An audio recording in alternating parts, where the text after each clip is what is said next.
Hello everyone, कैसे हैं आप सभी लोग। आई होप अच्छे होंगे, पढ़ाई आपकी अच्छी चल रही होगी।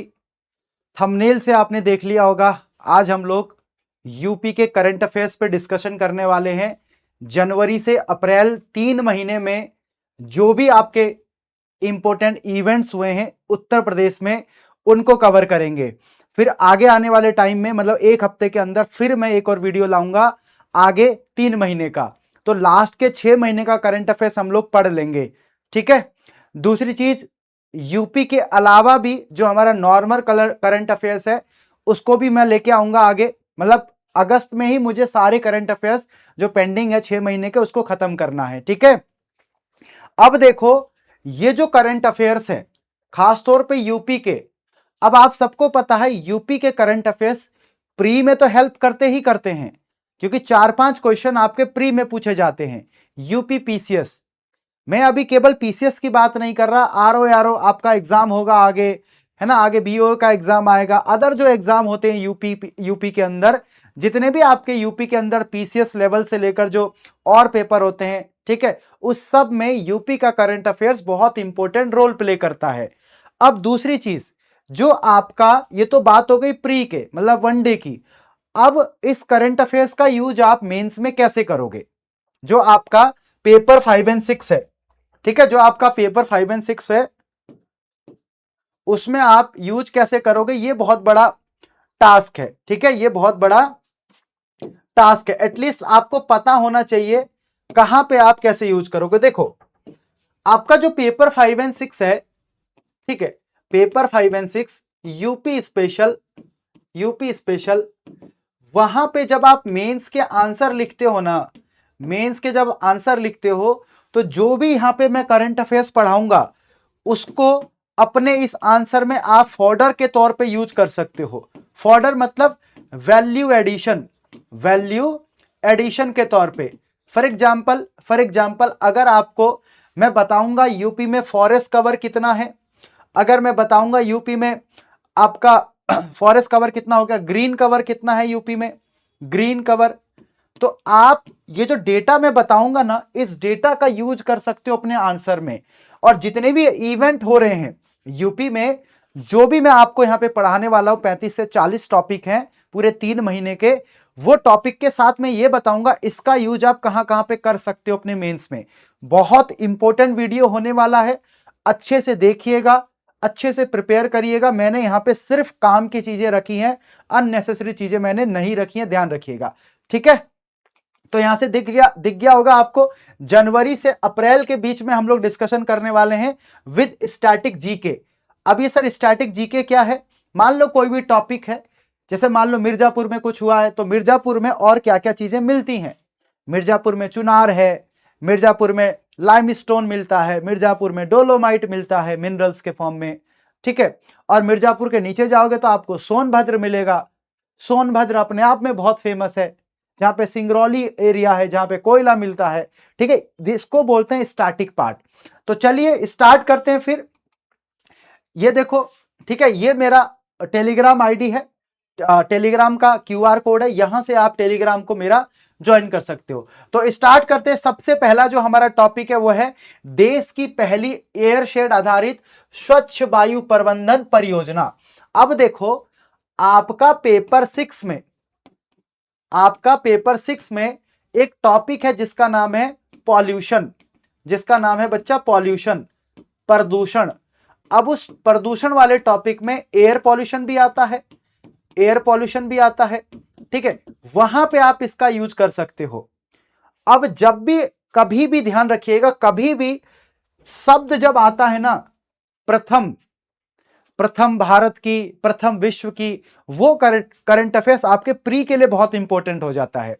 तो देश की पहली एयरशेड आधारित स्वच्छ वायु प्रबंधन परियोजना शुरू कहां पे हुई है, अपने यूपी में। देश की पहली एयरशेड आधारित स्वच्छ वायु प्रबंधन परियोजना उत्तर प्रदेश में जून 2026 में विश्व पर्यावरण दिवस के अवसर पर शुरू की गई है। यह करंट अफेयर्स आपका जून का है। बाकी जितने भी हमारे करंट अफेयर्स हैं सारे के सारे आपको कौन से मिलेंगे बच्चा, जनवरी से लेकर आपके अप्रैल तक के, ठीक है। शुरू ये तब की गई है, जून में शुरू की गई है, बट इसको पहले इसकी घोषणा की गई थी, ठीक है, ध्यान रखना। अब आपके माइंड में आ रहा होगा सर ये एयरशेड होता क्या है, एयरशेड होता क्या है। देखो क्या है ना, जो हमारा यूपी है, जो हमारा यूपी है, ठीक है, यूपी का जो मान लो ये वाला जो एरिया है वेस्टर्न यूपी, यहां पे बहुत ज्यादा एयर पॉल्यूशन होता है। हर साल आप देखोगे सर्दियों में यहां पे एयर पॉल्यूशन होगा। लेकिन हम लोग क्या करते हैं कि जहां पे एयर पॉल्यूशन होता है ना, हमारा फोकस सिर्फ वहीं पे होता है कि वहीं पे हम लोग ठीक कर दें। लेकिन एयर पॉल्यूशन के पीछे कई सारे रीजन होते हैं। एयर पॉल्यूशन के पीछे एयर बहुत बड़ी रीजन होती है, क्योंकि हवा, मान लो हवा अगर इधर से आ रही है या हवा इधर से आ रही है या हवा इधर से आ रही है, तो आपको जहां से हवा आती है, जहां से आपको हवा आती है वहां पे भी फोकस करना पड़ेगा रादर देन सिर्फ यहां पे। इसको बोला जाता है एयर शेड। क्या बोलते हैं इसको, एयर शेड बोलते हैं। तो हमारे यूपी में बनाया गया है एयरशेड आधारित पहला स्वच्छ वायु परिबंधन परियोजना, country's first airshed based clean air management project. आपसे पूछा जाएगा कौन से स्टेट में शुरू किया गया है, वो है हमारा यूपी में शुरू किया गया है। अब इसके बारे में थोड़ा सा और देखते हैं, ठीक है, इसके बारे में थोड़ा और देखते हैं। जैसे अब इसमें जो हमारा वर्ल्ड बैंक है बच्चा, वर्ल्ड बैंक ने इसमें सहायता करी है। वर्ल्ड बैंक के सहयोग से 2741 करोड़ की एयरशेड आधारित उत्तर प्रदेश स्वच्छ वायु प्रबंधन परियोजना शुरू की गई है। इसका उद्देश्य क्या है, वायु प्रदूषण में कमी लाना और वायु की जो क्वालिटी होती है, एयर क्वालिटी, उसको बढ़ावा देना और क्षेत्रीय वायु गुणवत्ता प्रबंधन प्रणाली को सुदृढ़ बनाना। ध्यान रखना, एयर पॉल्यूशन आज के टाइम पे बहुत बड़ी समस्या है। खास तौर पे सर्दी के टाइम पे यूपी का जो पश्चिमी हिस्सा है, गाजियाबाद, मेरठ, सहारनपुर, गौतम बुद्ध नगर, हापुड़, यहां पे बहुत ज्यादा एयर पॉल्यूशन देखने को मिलता है। आपका बनारस हो गया, आपका कानपुर हो गया, लखनऊ हो गया, यहां पे भी बहुत ज्यादा पॉल्यूशन देखने को मिलता है। तो सरकार पॉल्यूशन को कम करने के लिए बहुत सारे इनिशिएटिव ले रही है, उसमें यह इनिशिएटिव एक बहुत इंपॉर्टेंट है, ठीक है। यह परियोजना पारंपरिक जिला या शहर आधारित दृष्टिकोण के बजाय पूरे इंडो गंगा के मैदान को एक साझा एयरशेड मानकर कार्य करेगी। जैसे मैंने बताया, मान लो अगर कानपुर में एयर पॉल्यूशन है, तो क्या हम सिर्फ कानपुर में ही काम करेंगे? अब जो कानपुर में एयर पॉल्यूशन है उसके पीछे तो कई सारे रीजन हैं।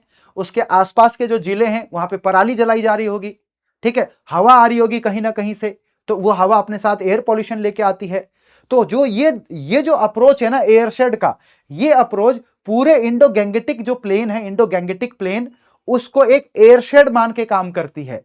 पूरा इंडो गैंगेटिक प्लेन में जो हमारा गंगा यमुना का जो मैदान है, उस पूरे को एक एयरशेड मान के वो काम करेगी, ठीक है। वैज्ञानिक तकनीकों एवं समन्वित क्षेत्रीय रणनीति के माध्यम से विभिन्न स्रोतों से होने वाले वायु प्रदूषण को नियंत्रित किया जाएगा। ध्यान रखना, यहां पे मैंने इंग्लिश लिखा, it's primary objective is to reduce air pollution, improve air quality and strengthen regional air quality management system instead of conventional district और सिटी बेस्ड अप्रोच।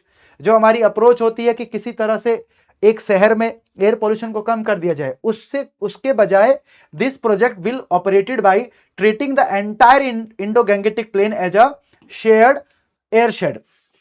अब देखो इंडो गैंगेटिक प्लेन में आपको बता देता हूं, है ना,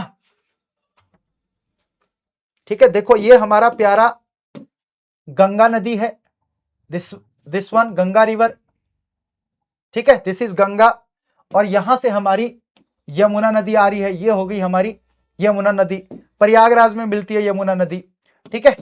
ये जो पूरा रीजन है ये, इसको बोलते हैं Ganga Yamuna Doab. This is Ganga and this is Yamuna, this is Yamuna, इसको बोला था गंगा यमुना दोआब। अब देखो गंगा की ट्रिब्यूटरी जो है, इधर से सर आ गई रामगंगा, रामगंगा, मैं सारी गंगा की ट्रिब्यूटरी लिख दे रहा हूं, ठीक है। इधर आ गई sir Gomti, this is Gomti. इधर आ गई सर घाघरा, नहीं घाघरा आगे, गोमती भी आगे जाएगी, घाघरा भी थोड़ी सी आगे जाएगी, एक सेकेंड, दिस इज गोमती, ठीक है, दिस इज घाघरा, घाघरा नदी हो गई। यहां से आएगी आपकी कोशी सॉरी गंडक रिवर, ये हो गई आपकी गंडक रिवर, और इधर से आएगी आपकी कोशी, ठीक है, और सबसे लास्ट में आएगी आपकी महानंदा, महानंदा नदी, ठीक है। तो ये पूरा सीक्वेंस में है। अगर मैं यमुना की बात करूं तो यहां से हिंडन नदी है, दिस इज हिंडन, ये हमारी चंबल रिवर हो गई, चंबल, ठीक है। यहां से आ जाएगी आपकी Sindh river, this is Sindh, ये आ गई आपकी बेतवा, दिस इज बेतवा, और ये आ गई आपकी केन, केन। इधर से आओगे तो आप, यहां से आओगे तो ये सोन रिवर हो गई, इधर आपकी दामोदर रिवर हो गई, ठीक है, इधर आपकी टोन्स रिवर हो गई। तो ये हमारी गंगा की क्या है, पूरी गंगा यमुना का पूरा मैंने मैप बना दिया, ठीक है। चलिए आगे चलते हैं। अगला देखो, लखनऊ उत्तर प्रदेश का पहला जीरो फ्रेश वेस्ट डंप शहर बना। तो यूपी का पहला फ्रेश वेस्ट डंप शहर कौन सा बना है सर? लखनऊ बना है हमारा। कौन सा सर? लखनऊ, हमारा लखनऊ बना है। स्वच्छ भारत मिशन, ठीक है, लखनऊ उत्तर प्रदेश का पहला ऐसा शहर बना जहां ताजा कचरे का डंपिंग स्थल शून्य है। मतलब जैसे मान लो हम लोग कचरे को क्या कर देते हैं, डंप कर देते हैं किसी जगह पे, वो डंपिंग की जगह अब है ही नहीं लखनऊ में, क्योंकि सारा प्रोसेस हो जा रहा है, सारा कचरे को प्रोसेस कर दे रहे हैं हम लोग, और वो ऐसा करने वाला लखनऊ पहला जिला बना है, ठीक है। स्वच्छ भारत मिशन शहरी के मिशन के तहत लखनऊ उत्तर प्रदेश का पहला जीरो फ्रेश वेस्ट डंप शहर बन गया है। अब देखो इस टॉपिक को भी आप लोग पॉल्यूशन के साथ लिंक करके लिख सकते हो, है ना। जब आपका वेस्ट मैनेजमेंट आता है मेंस में, आपका जो वेस्ट मैनेजमेंट टॉपिक है, वहां पे आप इसको एग्जांपल के फॉर्म में लिख सकते हो। Lucknow has become the first zero fresh waste dump city in Uttar Pradesh under the Swachh Bharat mission urban. अब देखो जो स्वच्छ भारत मिशन अर्बन है, इसकी शुरुआत सर 2014 में की गई थी। कब सर? 2014 में की गई थी, और आवास एवं शहरी मामलों के मंत्रालय के अंतर्गत आता है। ये किसके अंदर सर? आवास एवं शहरी मामलों के मंत्रालय, उसके अंदर आता है ये, ठीक है। तो लखनऊ बनाए, शहर में प्रतिदिन निकलने वाले लगभग 2100 मीट्रिक टन ठोस कचरे का 100% वैज्ञानिक प्रोसेसिंग शुरू हो गया है, जिसमें खुले में ताजा कचरा डालने की जरूरत पूरी तरह खत्म हो गई है। जो कचरा निकल रहा है उसको प्रोसेस कर लिया जा रहा है, इसलिए कहीं पे डंपिंग नहीं हो रही है अब। ये बहुत अच्छा इनिशिएटिव है, और भी डिस्ट्रिक्ट जो है हमारे यूपी लखनऊ से सीख सकते हैं। सिवारी ठोस अपशिष्ट प्रबंधन संयंत्र शुरू किया गया है लखनऊ में, जिसकी क्षमता 700 मीट्रिक टन अपशिष्ट का प्रसंस्करण करने की है। Shivri solid waste management plant has been commission with the capacity to process 700 metric tonne of waste per day. तो ये वेस्ट मैनेजमेंट में बहुत इंपॉर्टेंट रोल प्ले करता है। कहां पे किया गया है सर? लखनऊ में हमारा पहला डिस्ट्रिक्ट बना है। आगे देखो, देश के पहले एआई सक्षम विश्वविद्यालय, countries first AI enabled university, बहुत इंपॉर्टेंट है, देश का पहला है, देश का पहला है, ध्यान रखना। एआई अनेबल्ड यूनिवर्सिटी 28 जनवरी को चौधरी चरण सिंह यूनिवर्सिटी, जिसको हम लोग शॉर्ट फॉर्म में CCSU बोलते हैं, चौधरी चरण सिंह यूनिवर्सिटी मेरठ में देश के पहले एआई सक्षम विश्वविद्यालय पायलट की घोषणा की गई है। मतलब यहां पे जो चौधरी चरण सिंह यूनिवर्सिटी है, यहां पे देश का पहला AI enabled university, although Chaudhary Charan Singh university है, वहां पे पायलट प्रोजेक्ट के तौर पे एआई यूनिवर्सिटी के तौर पे उसको डेवलप किया जाएगा, ठीक है, ध्यान रखना। Countries first AI enabled university pilot was announced at Chaudhary Charan Singh university Meerut on 28 January 2026, ध्यान रखिएगा, मेरठ में चौधरी चरण सिंह, ठीक है। आगे देखते हैं, इस पहल को कौशल विकास और उद्यमिता मंत्रालय और गूगल क्लाउड द्वारा शुरू किया गया है। This initiative has been launched by Ministry of Skill Development and Entrepreneurship and Google Cloud. Developed in collaboration with Google Cloud, this system will provide student with a AI-based personalized tutoring facility. मतलब इसमें Google cloud के सहयोग से विकसित यह प्रणाली छात्रों को एआई आधारित व्यक्तिगत ट्यूटर सुविधा प्रदान करेगी, ठीक है। बागवानी एआई को 85 करोड़ अनुदान देकर स्वयं और पोषण प्लेटफॉर्म पर एआई टूल्स जोड़े जाएंगे इसमें आगे, ठीक है। छात्रों को व्यक्तिगत एआई ट्यूटर देने और प्रशासनिक कार्य को स्वचालित करने के लिए गूगल क्लाउड के जेमिनी प्लेटफॉर्म का उपयोग किया जाएगा। बट एक चीज ध्यान रखिएगा, सिंपल कहां पे किया जा रहा है सर? मेरठ में चौधरी चरण सिंह, और दूसरा गूगल, ठीक है, गूगल जो क्लाउड है उसके हेल्प से किया जा रहा है, इसको गूगल क्लाउड की हेल्प से किया जा रहा है, इतना ध्यान रखना है। ठीक है, चलो आगे चलते हैं। राजभवन का नया नाम जन भवन कर दिया गया। देखो राजभवन किसको बोलते हैं? जो भी हमारा गवर्नर हाउस होता है ना, लखनऊ में जो हमारा गवर्नर हाउस है, मतलब राज्यपाल का जो लखनऊ में घर है, आपको पता होगा, ठीक है, उसको पहले बोला जाता था राजभवन, ठीक है, लेकिन अब उसका नाम करके कर दिया जन भवन। क्यों किया जन भवन? क्योंकि जनता का है वो, मतलब इस तरह से जनता के साथ जोड़ के उसको जन भवन किया गया है। ठीक है, तो उत्तर प्रदेश के लखनऊ स्थित राज्यपाल के आधिकारिक आवास राजभवन का नाम बदलकर अब जन भवन कर दिया गया है, और यह बदलाव जनवरी 2026 में लागू हुआ है। ठीक है, the name of governor office residence in Lucknow Uttar Pradesh Raj Bhavan has been change to Jan Bhavan. ठीक है, जन भवन, राजभवन का नाम बदला गया, अब जन भवन केंद्र सरकार के निर्देश पर बदला गया नाम, ध्यान रखना। आपसे पूछा जाएगा प्री में, कौन सा ऐसा स्टेट है जिसने राजभवन का नाम चेंज करके जन भवन रख दिया? तो कौन सा स्टेट है? यूपी स्टेट है, ध्यान रखिएगा। ठीक है, चलो, गृह मंत्रालय द्वारा अनुमोदित यह परिवर्तन जन केंद्रित शासन व्यवस्था का प्रतीक माना गया है। अभी मैंने बताया था आपको पीपल सेंट्रिक। ठीक है, अब सभी प्रशासनिक और आधिकारिक दस्तावेजों में जन भवन का नाम प्रयोग करना अनिवार्य होगा। ठीक है, अब देखो गवर्नर की बात हो रही है तो थोड़ा गवर्नर से रिलेटेड आर्टिकल की बात कर लेते हैं क्योंकि बहुत जरूरी है।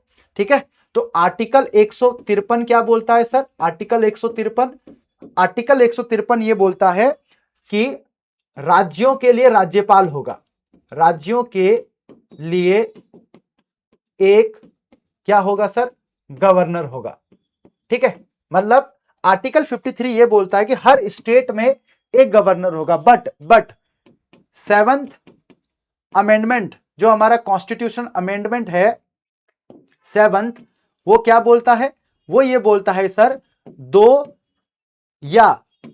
दो से अधिक स्टेट के लिए भी एक जो है गवर्नर हो सकते हैं।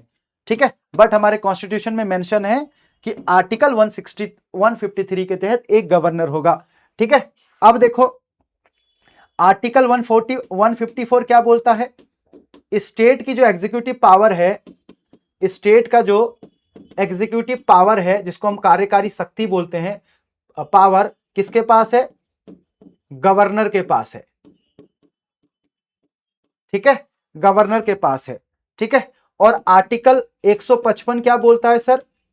गवर्नर का जो अपॉइंटमेंट है बच्चा, गवर्नर का जो अपॉइंटमेंट है वो कौन करता है? वो करते हैं हमारे प्रेसिडेंट, मतलब राष्ट्रपति करते हैं हमारे गवर्नर का अपॉइंटमेंट, ध्यान रखिएगा।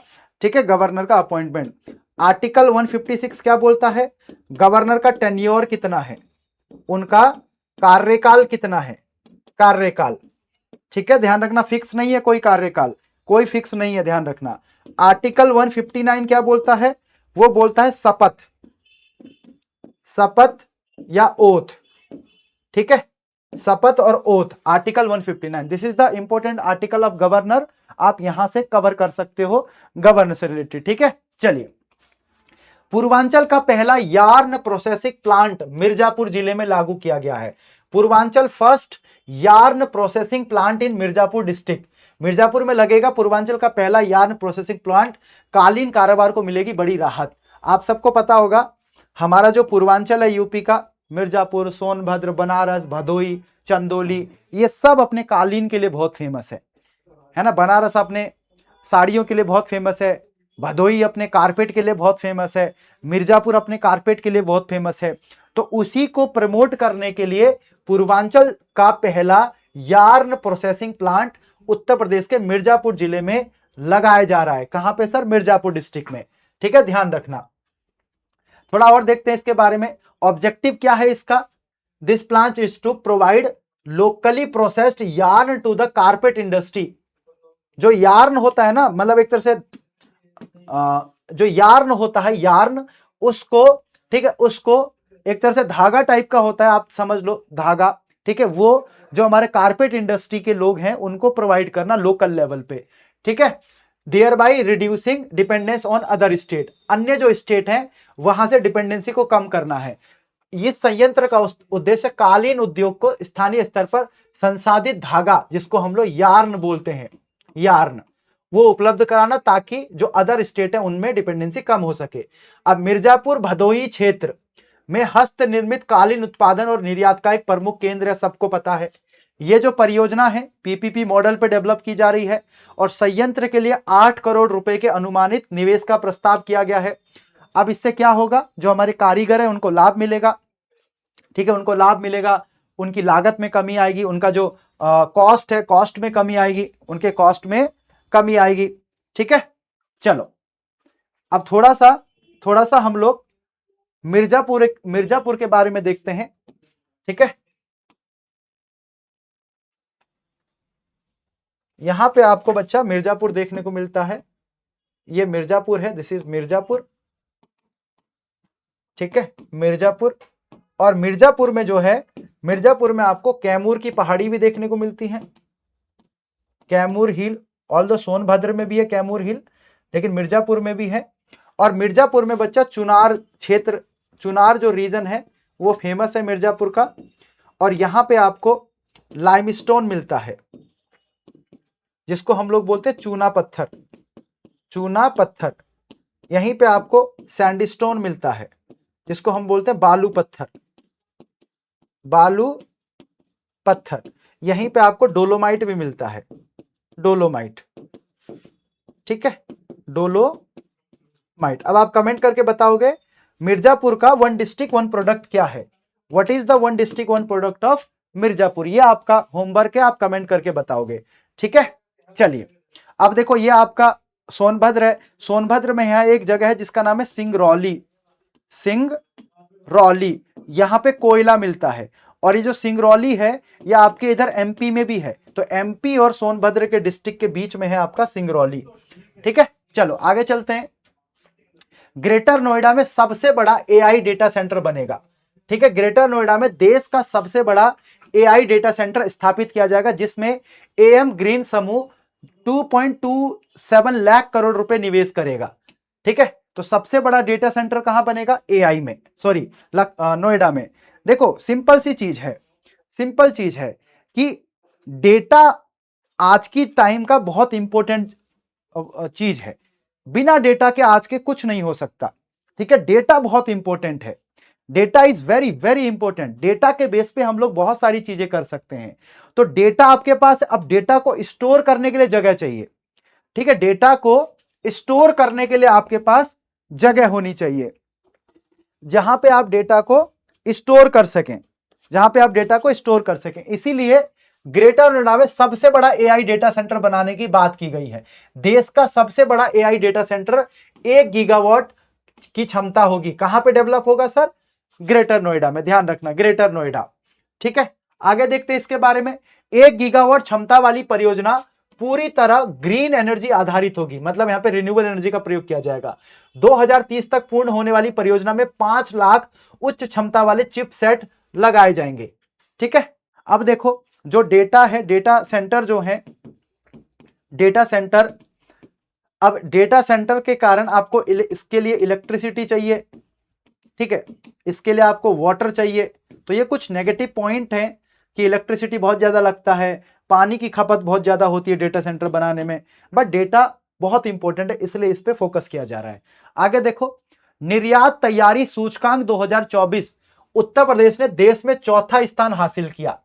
देखो निर्यात तैयारी, एक्सपोर्ट प्रिपेयरनेस इंडेक्स, ये रिलीज करता है बच्चा नीति आयोग, और नीति आयोग ने इस इंडेक्स को रिलीज किया है, और इस इंडेक्स में हमारा जो यूपी है उसने चौथा स्थान हासिल किया है ओवरऑल।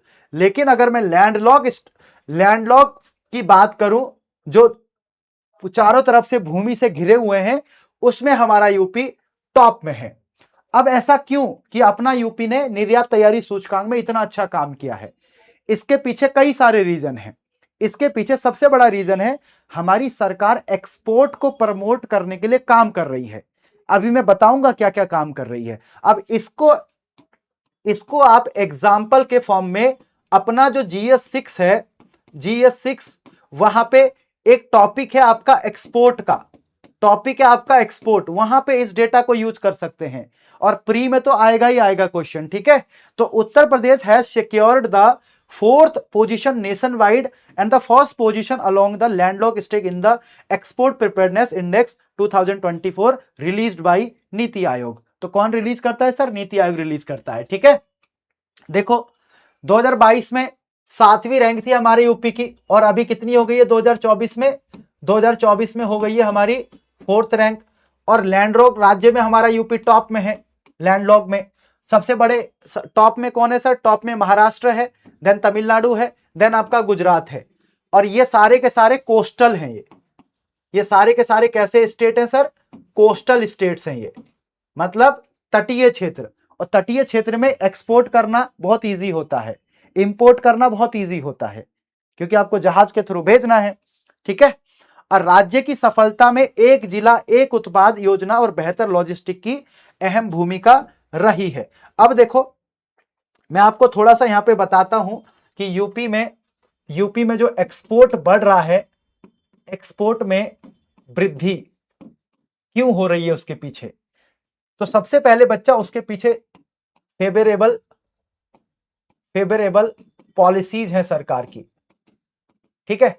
जैसे import export policy, import export policy ये हमारी सरकार की है, ठीक है। दूसरा हमारी सरकार का ओडीओपी स्कीम है जो 2018 में हमारी सरकार ने लॉन्च किया था। और ओडीओपी स्कीम यूपी में सबसे ज्यादा निर्यात करता है, ध्यान रखना, ठीक है।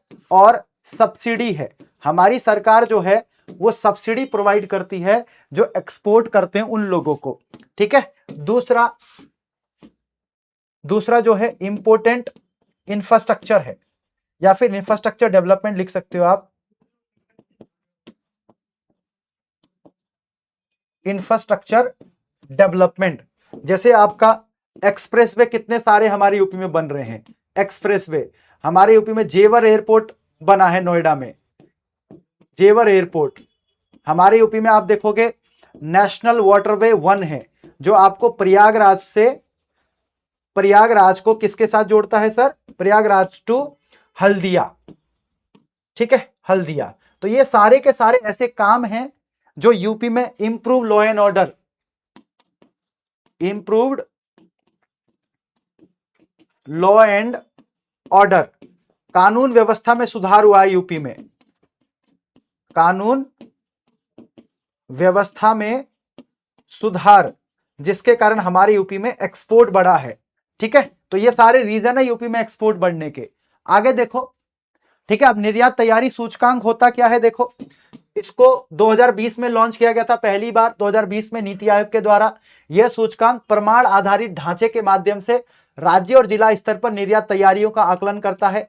इसके 4 स्तंभ हैं जिसके बेसिस पे ये रैंक करता है। जैसे निर्यात अवसंरचना, इंफ्रास्ट्रक्चर कैसा है एक्सपोर्ट का, बिजनेस इकोसिस्टम कैसा है उस स्टेट में, क्या वहां पे बिजनेस करना इजी है या नहीं, ठीक है। नीति एवं शासन कैसा है वहां पे, पॉलिसीज एंड गवर्नेंस कैसा है, और निर्यात प्रदर्शन कैसा है उस स्टेट का, ठीक है। अब देखो ये जो इंडेक्स है इसका 2030 तक भारत के 1 ट्रिलियन अमेरिकी डॉलर के वस्तु निर्यात लक्ष्य और विकसित भारत 2047 के विजन को प्राप्त करने में उनकी महत्वपूर्ण भूमिका को रेखांकित करता है। तो हमारी सरकार का टारगेट क्या है? 2000, हमारी नहीं, गवर्नमेंट मतलब सेंट्रल गवर्नमेंट का, 2030 तक 1 ट्रिलियन अमेरिकी डॉलर के वस्तु गुड्स का एक्सपोर्ट करना और 2047 तक भारत को विकसित देश बनाना, ठीक है। चलिए स्टार्टअप इकोसिस्टम रैंकिंग। अब देखो स्टार्टअप इकोसिस्टम रैंकिंग जो है इसमें भी यूपी की जो रैंकिंग है अच्छी है।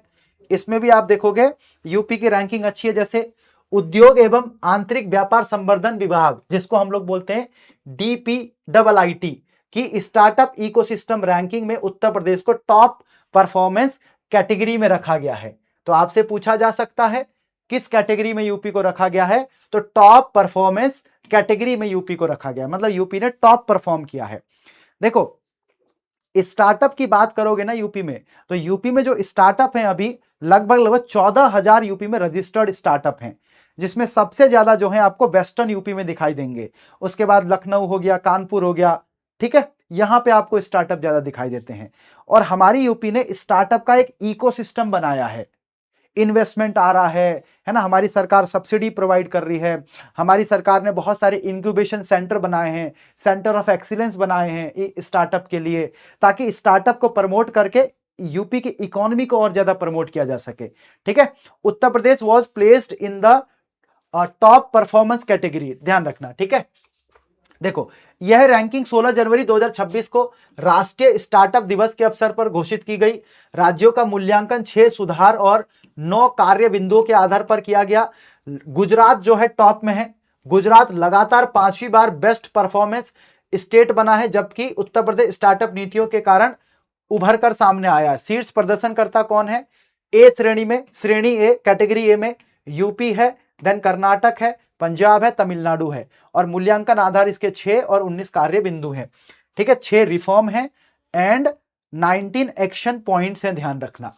ठीक है, तो यूपी टॉप परफॉर्मर कैटेगरी में, ध्यान रखिएगा, यूपी टॉप परफॉर्मर कैटेगरी में है। तो स्टार्टअप की बात हो रही थी, तो यूपी में स्टार्टअप के बारे में थोड़ा सा देख लेते हैं। यूपी में जो है अगर मैं बात करूं तो रजिस्टर्ड जो आपके स्टार्टअप हैं बच्चा, रजिस्टर्ड स्टार्टअप वो करीबन करीबन अराउंड 14,000 हैं, अराउंड 14,000 है। ठीक है, और इनमें सबसे ज्यादा जो है वेस्ट यूपी से है, वेस्ट यूपी, या तो गौतम बुद्ध नगर या आपका गाजियाबाद। उसके बाद आपको देखने को मिलेगा कानपुर में है कुछ, और प्लस कुछ लखनऊ में है। इतना इंसाइट आपको कोई नहीं दे पाएगा जितना मैं आपको दे रहा हूं, इसीलिए मैं बोल रहा हूं ये जो वीडियो है न केवल प्री के लिए बल्कि मेंस के लिए भी बहुत जरूरी है। ठीक है, रजिस्टर्ड स्टार्टअप यूपी में कितने? अराउंड 14,000। अब देखो स्टार्टअप के लिए हमारी यूपी सरकार ने एक तो लखनऊ में प्लस आपका नोएडा में, ठीक है, लखनऊ और नोएडा में इन्होंने इंक्यूबेशन सेंटर, ठीक है, क्या बना रखे हैं सर? इंक्यूबेशन सेंटर बना रखे हैं, इंक्यूबेशन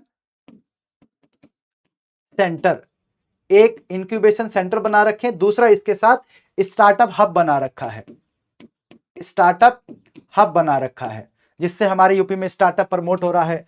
और हमारी सरकार एक स्टार्टअप पॉलिसी लेके आई थी, स्टार्टअप पॉलिसी वो लेके आई थी सर 2000 में, जिसे 2020 में, जिसे बाद में 2022 में संशोधित किया गया था, मतलब अमेंड किया गया था, इसको अमेंड किया गया था। ठीक है, इसको बाद में अमेंड किया गया था। इतना थोड़ा डेटा है स्टार्टअप से रिलेटेड, इसको ध्यान रखना। अगर स्टार्टअप का क्वेश्चन आएगा आपका GS 6 में तो ये लिखने का काम आएगा। आगे देखो, पार्वती अर्गा पक्षी अभ्यारण्य, पार्वती अर्गा आपको पता है गोंडा डिस्ट्रिक्ट में है। ठीक है, पार्वती अर्गा, सरकार ने पार्वती अर्गा अभ्यारण्य को पर्यावरण संवेदनशील क्षेत्र घोषित किया। गोंडा स्थित, कहां पे है पार्वती अर्गा? गोंडा में, गोंडा स्थित पार्वती अर्गा अभ्यारण्य को इको सेंसिटिव जोन घोषित किया है। देखो इको सेंसिटिव जोन होता क्या है, ठीक है, पहले हमें यह समझना पड़ेगा what is the meaning of eco sensitive zone. देखो इको सेंसिटिव जोन ऐसा जोन है, नाम से पता चल रहा है, जो इकोलॉजिकली बहुत सेंसिटिव है। अगर आप वहां पे कोई इंडस्ट्री लगाओगे, वहां पे कुछ ऐसा काम करोगे जिससे हमारे एनवायरमेंट को, इकोलॉजी को अगर वहां पे इंपैक्ट हो रहा है, तो उसके कारण पूरे इकोसिस्टम पे इंपैक्ट पड़ता है। तो इससे सरकार क्या करती है, थोड़े बहुत कार्य को वहां पे रोकती है ना। जैसे मान लो ऐसे उद्योग जो आपके ज्यादा प्रदूषण फैलाते हैं, जो रेड कैटेगरी में आते हैं ऐसे उद्योग, उसको वहां लगाने से मना करती है सरकार, उसको बोलते हैं इको सेंसिटिव जोन। ठीक है, तो Parvati Arga bird sanctuary in Gonda district declare eco sensitive zone. तो आपसे पूछा जा सकता है किसको इको सेंसिटिव जोन डिक्लेयर किया गया है। आगे देखो, 1084 हेक्टेयर में फैला यह अभ्यारण्य मध्य एशिया और तिब्बत से आने वाले जो हमारे माइग्रेंट बर्ड्स होते हैं उसका स्वागत करता है, मतलब माइग्रेंट बर्ड्स आते हैं, अभी कहां पे बताऊंगा। ठीक है, sanctuary welcoming migratory birds arriving from central Asia and Tibet. It comprises 2 perennial fresh water lakes. यहाँ पे 2 फ्रेश वाटर लेक हैं, एक का नाम है पार्वती, दूसरा का नाम है अर्गा। ये लेक्स हैं और इन दोनों को मिला के बनता है पार्वती अर्गा, दोनों को मिला के बनता है पार्वती अर्गा। ठीक है, यह घोषणा पर्यावरण संरक्षण अधिनियम के तहत की गई है। कौन सी घोषणा? Eco sensitive zone. Eco sensitive zone जो है वो डिक्लेयर किए जाते हैं एनवायरमेंटल प्रोटेक्शन एक्ट 1986। ठीक है, ध्यान रखना। और ये जैव विविधता संरक्षण और इको टूरिज्म को बढ़ावा देगा। अब देखो यहां पे कुछ एक्ट की बात करते हैं। एक तो हो गया सर पर्यावरण संरक्षण अधिनियम 1986, दूसरा हो जाएगा sir wild life sanctuary act, sorry wild life protection act, protection act. ये कब आया था सर? 1972 में। एक आया था sir water conservation act, water conservation act, ये आया था सर 1974 में। ठीक है, एक है biological diversity act, biological diversity act, ये कब आया था सर? ये आया था 2002 में। ध्यान रखना। एक आया था अर्थ समिट, अर्थ समिट, कौन सा अर्थ समिट सर? रियो अर्थ समिट। वो कब हुआ था? वो हुआ था 1992 में। ठीक है, ये कुछ इंपॉर्टेंट है। चलिए अब मैं आपको थोड़ा सा यूपी के बर्ड सेंचुरी बताता हूं। ठीक है, यूपी के पक्षी अभ्यारण्य। मैच द फॉलोइंग में आपसे क्वेश्चन पूछा जा सकता है, मैच द फॉलोइंग में आपसे क्वेश्चन पूछा जा सकता है कि यूपी के कौन कौन से बर्ड सेंचुरी हैं, तो you should know about these bird sanctuary. ठीक है, तो पहला है बच्चा चंद्रशेखर आजाद, जिसको हम लोग क्या बोलते हैं? नवाबगंज, नवाबगंज, जिसको चंद्रशेखर आजाद भी बोला जाता है, चंद्रशेखर आजाद। ठीक है, कहां पे है सर? ये मिलेगा आपको कहां पे? उन्नाव में, उन्नाव। और ये फर्स्ट बर्ड सेंचुरी है, ध्यान रखना। ये फर्स्ट बर्ड सेंचुरी है जो 1984 में बनाया गया था। ठीक है, नवाबगंज। अगला है आपका लाख बहोशी, लाख बहोशी। लाख बहोशी कहां पे है सर? लाख बहोशी आपको मिलेगा कन्नौज में, कन्नौज में। एंड ये जो है सबसे लार्जेस्ट है, लार्जेस्ट बर्ड सेंचुरी है यूपी का, लाख बहोशी। ठीक है, अगला पटना, पटना ये आपको एटा डिस्ट्रिक्ट में मिलेगा और this is also Ramsar sites, और ये सबसे छोटा है, स्मॉलेस्ट है ये। ठीक है, पटना हो जाएगा आपका। बखीरा हो जाएगा, बखीरा, बखीरा जो है संत कबीर नगर में मिलेगा, संत कबीर नगर, वहां पे आपको बखीरा मिलेगा। ओखला, ओखला बर्ड सेंचुरी, यह आपको मिलेगा गौतम बुद्ध नगर में, ओखला बर्ड सेंचुरी। आगे है सांडी, सांडी मिलेगा बच्चे हरदोई में। कहां पे सर? हरदोई में सांडी मिलेगा। समसपुर, समसपुर, रायबरेली, मैं आपको सारे बर्ड सेंचुरी लिखवा दे रहा हूं, रिवीजन कर लेना बस। रायबरेली। समान बर्ड सेंचुरी, समान, ये मिलेगा मैनपुरी में, मैनपुरी। अगला है पार्वती अर्गा हो गया। सूर सरोवर, यह आपको आगरा में मिलेगा, इसको हम लोग कीथम भी बोलते हैं, कीथम लेक। ये कहां पे है सर? आगरा। ठीक है, अगला है सुरहा ताल, ये बलिया में है। अब ये रामसर साइट्स भी है। सुरहा ताल कहां पे है सर? जयप्रकाश नारायण ताल भी बोलते हैं इसको, जयप्रकाश नारायण ताल। कहां पे है सर? बलिया में। ये आपको बलिया में देखने को मिलेगा सुरहा ताल, ध्यान। विजय सागर, विजय सागर, ये आपको बांदा, महोबा या हमीरपुर के आसपास मिलेगा, महोबा प्लस हमीरपुर। तो ये कुछ बर्ड सेंचुरी हैं, इनको याद कर लेना। मैच द फॉलोइंग में क्वेश्चन आता है, ध्यान रखना। ठीक है, चलो आगे चलते हैं। राष्ट्र प्रेरणा स्थल, राष्ट्र प्रेरणा स्थल 25 दिसंबर 2025 को प्रधानमंत्री, हमारे जो प्रधानमंत्री नरेंद्र मोदी जी ने लखनऊ स्थित बसंत कुंज योजना में निर्मित राष्ट्र प्रेरणा स्थल का उद्घाटन किया। कहां पे है सर राष्ट्र प्रेरणा स्थल? लखनऊ में है। राष्ट्र प्रेरणा स्थल का उद्घाटन, देश की महान विभूतियों को किया नमन। तो लखनऊ में इसका उद्घाटन किया गया, राष्ट्र प्रेरणा स्थल। 65 एकड़ में बना हुआ है ये। कितने में सर? 65 एकड़ में। यहां पे आपको डॉक्टर श्यामा प्रसाद मुखर्जी, दीनदयाल उपाध्याय, पूर्व प्रधानमंत्री अटल बिहारी वाजपेयी जी की 85 फुट ऊंची कांस्य प्रतिमाएं यहां पे स्थापित की गई हैं। और इन प्रतिमाओं का निर्माण किसने किया है? इन मूर्तियों का मूर्तिकार राम सुतार और मंटू राम आर्ट क्रिएशन द्वारा किया गया है, ध्यान रखना। प्रतिमाओं को फेशेट लाइटिंग और प्रोजेक्शन मैपिंग से आकर्षक रूप दिया गया है। राष्ट्र प्रेरणा स्थल कहां पे है? लखनऊ में है, ध्यान रखिएगा। लखनऊ में इसको डेवलप किया गया है। ठीक है, चलिए आगे देखते हैं। भारत का पहला समर्पित वन विश्वविद्यालय, फर्स्ट फॉरेस्ट यूनिवर्सिटी इन उत्तर प्रदेश गेट्स गवर्नमेंट अप्रूवल।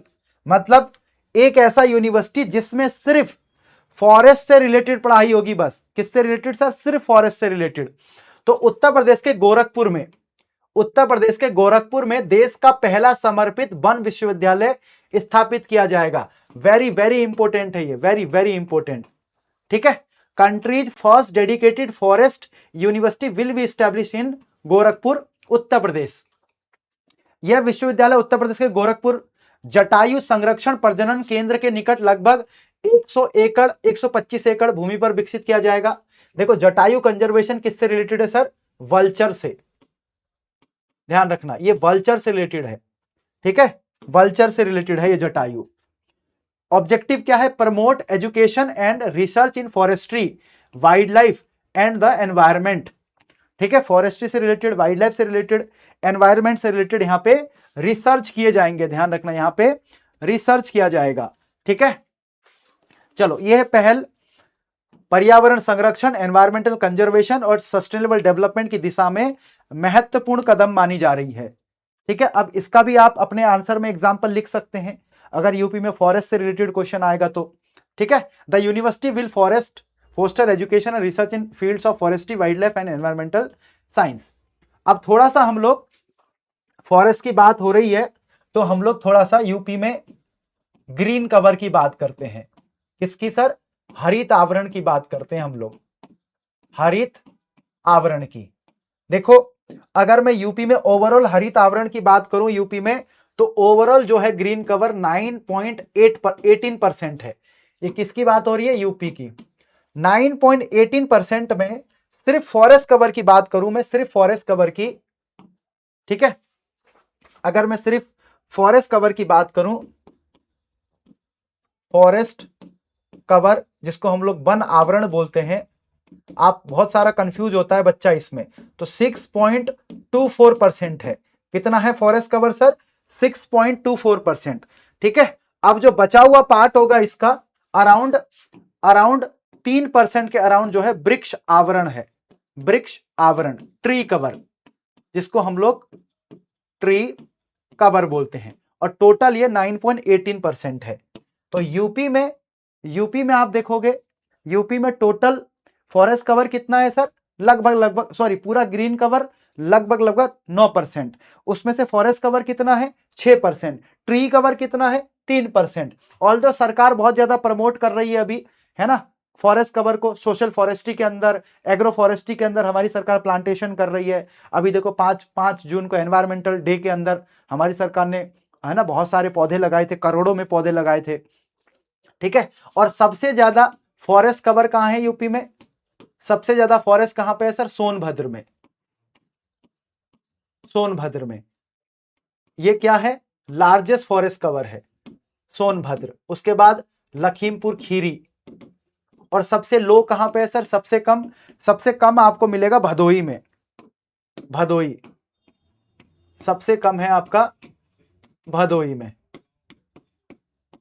ठीक है, ये तो हो गया यूपी की बात। अगर मैं थोड़ा सा इंडिया की बात करूं तो इंडिया में टोटल जो है, इंडिया में टोटल ग्रीन कवर है बच्चा, इंडिया में टोटल जो ग्रीन कवर है वो अराउंड 25% के अराउंड है।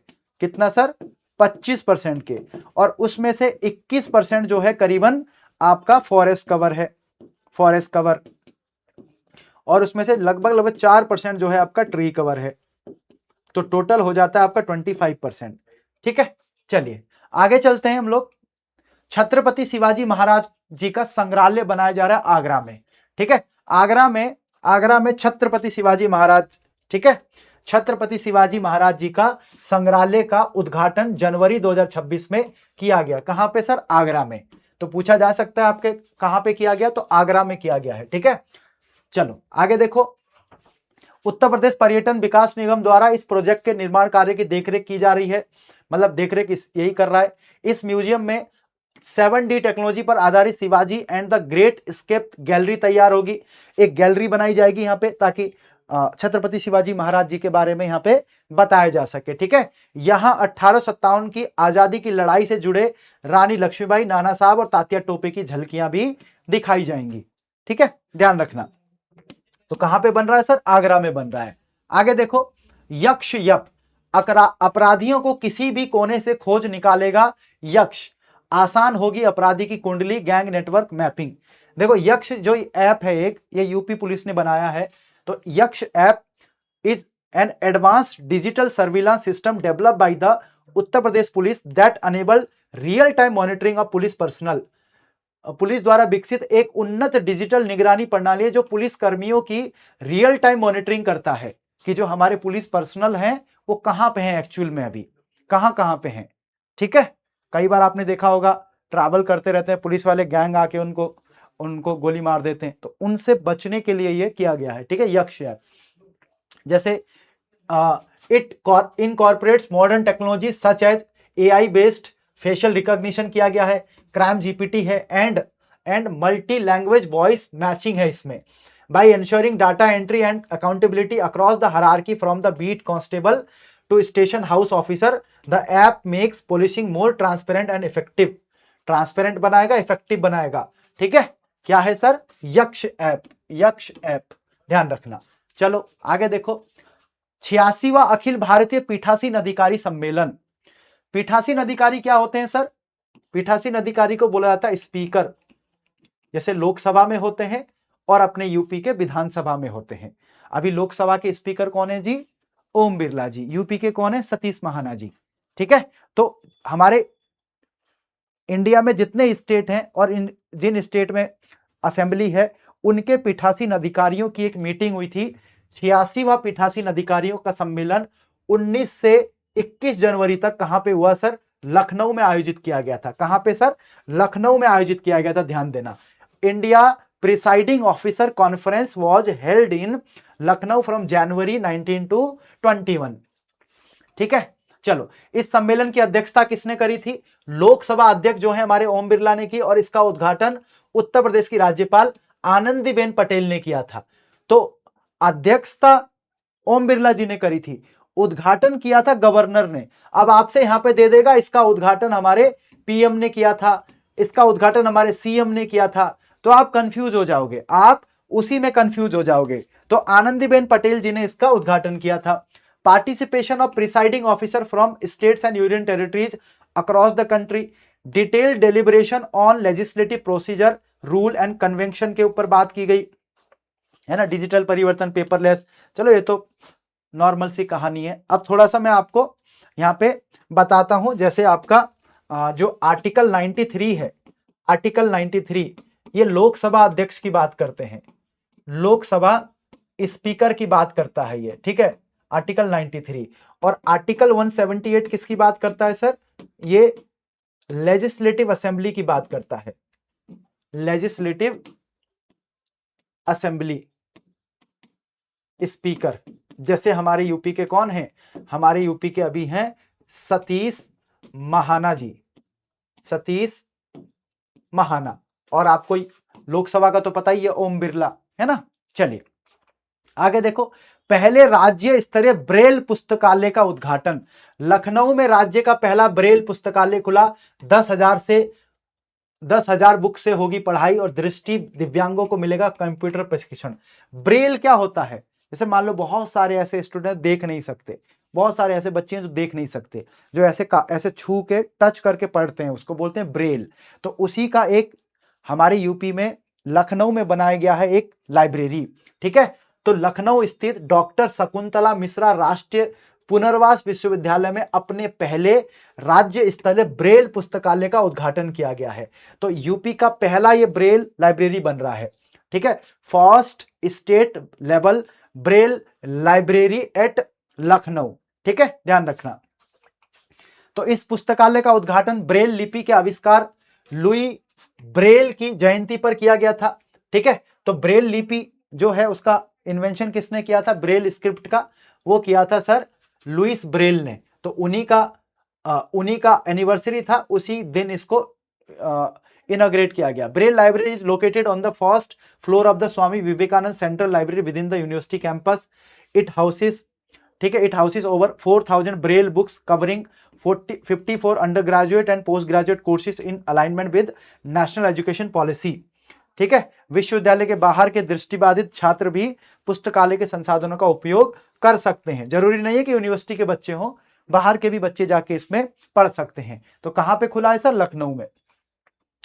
72वीं senior volleyball championship women volleyball final, Kerala ने जीता 72वीं सीनियर राष्ट्रीय वॉलीबॉल का खिताब। किसको हराया, रेलवे को हराया। तो 72वीं सीनियर राष्ट्रीय वॉलीबॉल चैंपियनशिप का आयोजन 4 जनवरी से लेकर 11 जनवरी 2026 तक वाराणसी में हुआ था। तो आपसे पूछा जाएगा कहां पे हुआ, तो वाराणसी पे हुआ था, वॉलीबॉल का हुआ था, नेशनल लेवल का, ठीक है। और प्रधानमंत्री मोदी द्वारा 4 जनवरी 2022 को वर्चुअल रूप से इसका उद्घाटन किया गया था। ध्यान रखना, आपसे पूछा जाएगा कि इसका उद्घाटन किसने किया था ऑप्शन में, तो इसका उद्घाटन हमारे पीएम ने किया था, बट वर्चुअली किया था, वहां जाके नहीं किया था, वर्चुअली किया था, ठीक है। चलो आगे देखते हैं। अब देखो पुरुष वर्ग का खिताब किसने जीता, मतलब मेल का खिताब किसने जीता। तो गोल्ड मेडल जीता है भारतीय रेलवे ने, सेकंड सिल्वर जीता है केरल ने, और जो हमारा ब्रॉन्ज मेडल है वो पंजाब ने जीता है, ब्रॉन्ज मेडल पंजाब ने।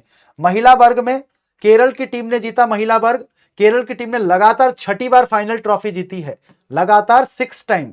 और किसको हराया है, अभी मैंने बताया था आपको, रेलवे को हराया है। और तीसरा स्थान मिला है राजस्थान को, तीसरा स्थान राजस्थान को। यूपी का क्या पोजीशन है सर, उत्तर प्रदेश महिला टीम ने 12 वर्ष के बाद क्वार्टर फाइनल में पहुंचकर उल्लेखनीय उपलब्धि हासिल की है।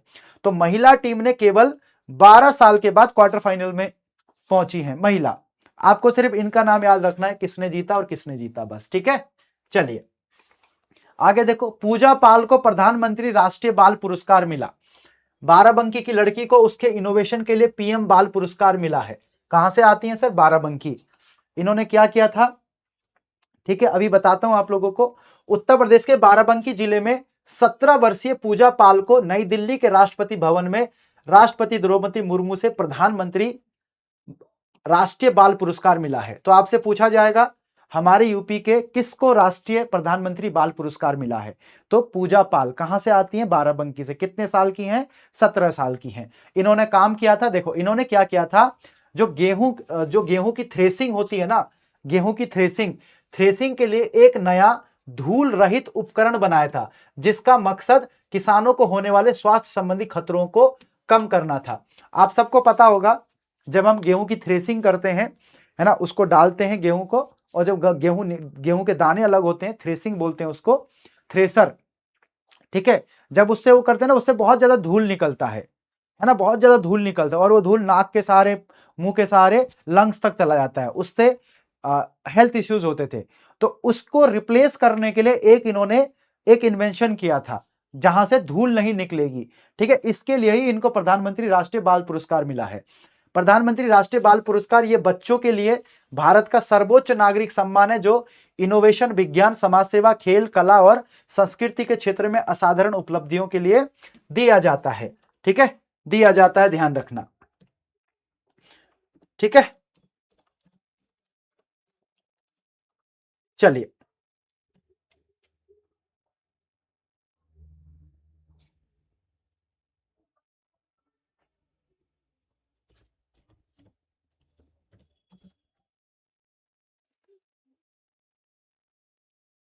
ठीक है, आगे देखते हैं।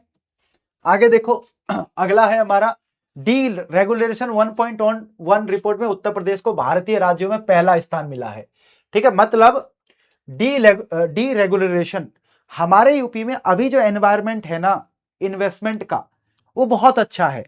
सरकार ने इन्वेस्टमेंट को लेकर बहुत काम किया है यूपी में, इसीलिए यूपी की जो रैंकिंग है इसमें टॉप में आई है। ठीक है, क्योंकि सरकार देखो, है ना, हमारा सरकार ने ग्लोबल इन्वेस्टर समिट ऑर्गेनाइज किया था 2023 में। अभी बेंगलोर में जाके रोड शो किया है पीएम ने, सीएम ने।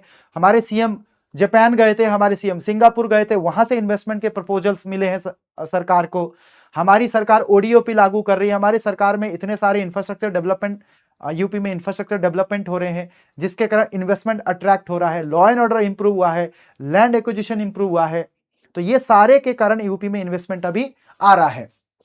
तो केंद्र सरकार की ओर से जारी डीरेगुलेशन 1.0 रिपोर्ट में उत्तर प्रदेश को भारतीय राज्यों में पहला स्थान मिला है। ध्यान रखना, Uttar Pradesh has secured the top spot among Indian state in the deregulation 1.0 report release by the central government. थोड़ा सा इसके बारे में और देखते हैं। राज्य ने केंद्र द्वारा निर्धारित सभी 23 प्राइमरी सुधारों को 100% लागू कर अपनी व्यावहारिक नीतियों को निवेश अनुकूल और पारदर्शी बनाने में सफलता प्राप्त की है। मतलब ये जो गवर्नमेंट की जो हमारी डीरेगुलेशन पॉलिसी थी, उसके अंदर 23 प्राइमरी सेक्टर थे जिनको लागू करना था, इंप्लीमेंट करना था। यूपी ने 100% उन 23 प्राइमरी जो सुधार हैं, जो इनिशिएटिव हैं, उनको लागू करके टॉप स्थान हासिल किया है। इस रैंकिंग के साथ ही यूपी देश का पहला ऐसा राज्य बन गया जिसने व्यापार सुधारों के सभी मानकों को पूर्ण रूप से क्रियान्वित किया है। अब देखो, अगर आपसे इन्वेस्टमेंट के ऊपर क्वेश्चन पूछेगा मेंस में, आपसे ट्रेड के ऊपर क्वेश्चन पूछेगा मेंस में, तो आप इस डेटा को आराम से वहां पे यूज कर सकते हो। दैट्स वाई स्टार्टिंग में मैंने बोला था कि ये वीडियो केवल प्री के लिए नहीं होगा, ये दोनों के लिए होगा, प्री प्लस मेंस। आपका माइंड ओपन करूंगा मैं इस वीडियो के थ्रू। ठीक है, अब देखो, इन सुधारों में भूमि अभिलेखों का डिजिटलीकरण हो जाएगा, मतलब digitisation of land records, flexible zoning, simplified licensing and the streamlining of compliance requirement aimed at reducing delays and boosting investment investor confidence. ठीक है, अब देखो और क्या क्या किया है सरकार ने। जैसे भूमि सुधार, फ्लेक्सिबल जोनिंग की गई है, डिजिटल लैंड बैंक बनाया हमारी यूपी सरकार ने, भवन स्वीकृति अग्निशमन निरीक्षणों को समय सीमा में कमी करी गई है, महिलाओं के लिए कार्यबल में समान अवसर और नियमों का युक्तिकरण किया गया है ना, equal opportunity for women in workforce and rationalising of regulation, online and expedited processes for electricity and water connection, third party certification for factory and trade licensing. ये सारी चीजें यूपी सरकार कर रही है। उसके अलावा यूपी सरकार ने इंफ्रास्ट्रक्चर को प्रमोट किया है। किसको सर? इंफ्रास्ट्रक्चर को। जीरो पॉलिसी अगेंस्ट क्राइम, ये भी हमारी सरकार कर रही है। ठीक है, और हमारी सरकार ने इन्वेस्ट यूपी लागू किया है। इन्वेस्ट यूपी, निवेश मित्रा, निवेश मित्रा, ये सारे के सारे इन्वेस्टमेंट को प्रमोट करने के काम है। ये सारे के सारे जो हैं इन्वेस्टमेंट को प्रमोट करने के सरकार के काम है, ध्यान रखिएगा। ठीक है, चलिए आगे देखते हैं। लखनऊ में रीजनल एआई इंपैक्ट कॉन्फ्रेंस 2026। ठीक है, केंद्र सरकार ने 12 और 13 जनवरी को 2026 को लखनऊ में रीजनल एआई इंपैक्ट, देखो ध्यान रखना, ग्लोबल एआई इंपैक्ट कॉन्फ्रेंस जो हुआ था ना, ग्लोबल एआई इंपैक्ट कॉन्फ्रेंस, ठीक है, वो हुआ था न्यू दिल्ली में। न्यू दिल्ली में हुआ था, वो भी जनवरी में ही हुआ था। उससे पहले हमारी सरकार ने जगह जगह पे रीजनल एआई इंपैक्ट कॉन्फ्रेंस शुरू किए थे हमारी केंद्र सरकार ने, जिसमें से एक लखनऊ में हुआ था। ठीक है, रीजनल एआई इंपैक्ट कॉन्फ्रेंस और AI for economic growth and social good working group की चौथी बैठक की मेजबानी की किसने? लखनऊ में। ठीक है, the state government hosted the regional AI impact conference and the fourth meeting of the AI for economic growth and social good working growth in Lucknow on January 12-13 2026। ठीक है, ये है देखो, make AI in India, make AI in India, make AI work for India. ये आपका S A का topic बन सकता है, ध्यान रखना। ये आपका थीम एसए का टॉपिक बन सकता है आपका, ध्यान रखिएगा। ठीक है, जैसे this conference was held as an official precursor of the India AI impact summit, अच्छा यहाँ पे ग्लोबल लिख दिया है क्या मैंने, यहाँ पे इंडिया लिखो, India, India AI impact summit, ठीक है। चलो, तो ये सम्मेलन इंडिया एआई इंपैक्ट समिट के पहले एक अधिकारी प्री वर्क मतलब पहले से थोड़ा सा काम करना, यह आयोजन देश भर में हो रहे 8 regional AI impact conference series का हिस्सा था। मतलब देश में 8 जो है रीजनल एआई इंपैक्ट कॉन्फ्रेंस हुए थे, जिसमें से एक हमारे लखनऊ में हुआ था। और यह आयोजन इंडिया एआई और इलेक्ट्रॉनिक्स एवं सूचना प्रौद्योगिकी मंत्रालय के सहयोग से हुआ है। कहां पे? यूपी में। इसका एम क्या है? इसका एम है बच्चा, enhance the use of responsible and exclusive AI and health care and services, health में एआई का यूज करना, digital infrastructure and social welfare में एआई का यूज करना। UP AI mission was officially announced eight the conference. देखो, ये जो UP AI mission है, ये आपका 110% आपका GS6 में क्वेश्चन बन रहा है 2026 में, 100% कि यूपी एआई मिशन क्या है, उसका इंपॉर्टेंस क्या है, या फिर उसके फीचर क्या है। मैं यूपी स्पेशल की क्लासेस में इसको कराऊंगा, ठीक है। इसका स्पेशल फोकस किस पे था? कॉन्फ्रेंस में हेल्थ केयर में एआई अपनाना एक बहुत बड़ा एजेंडा था। The adoption of AI in health care was major agenda item in at the conference, ठीक है।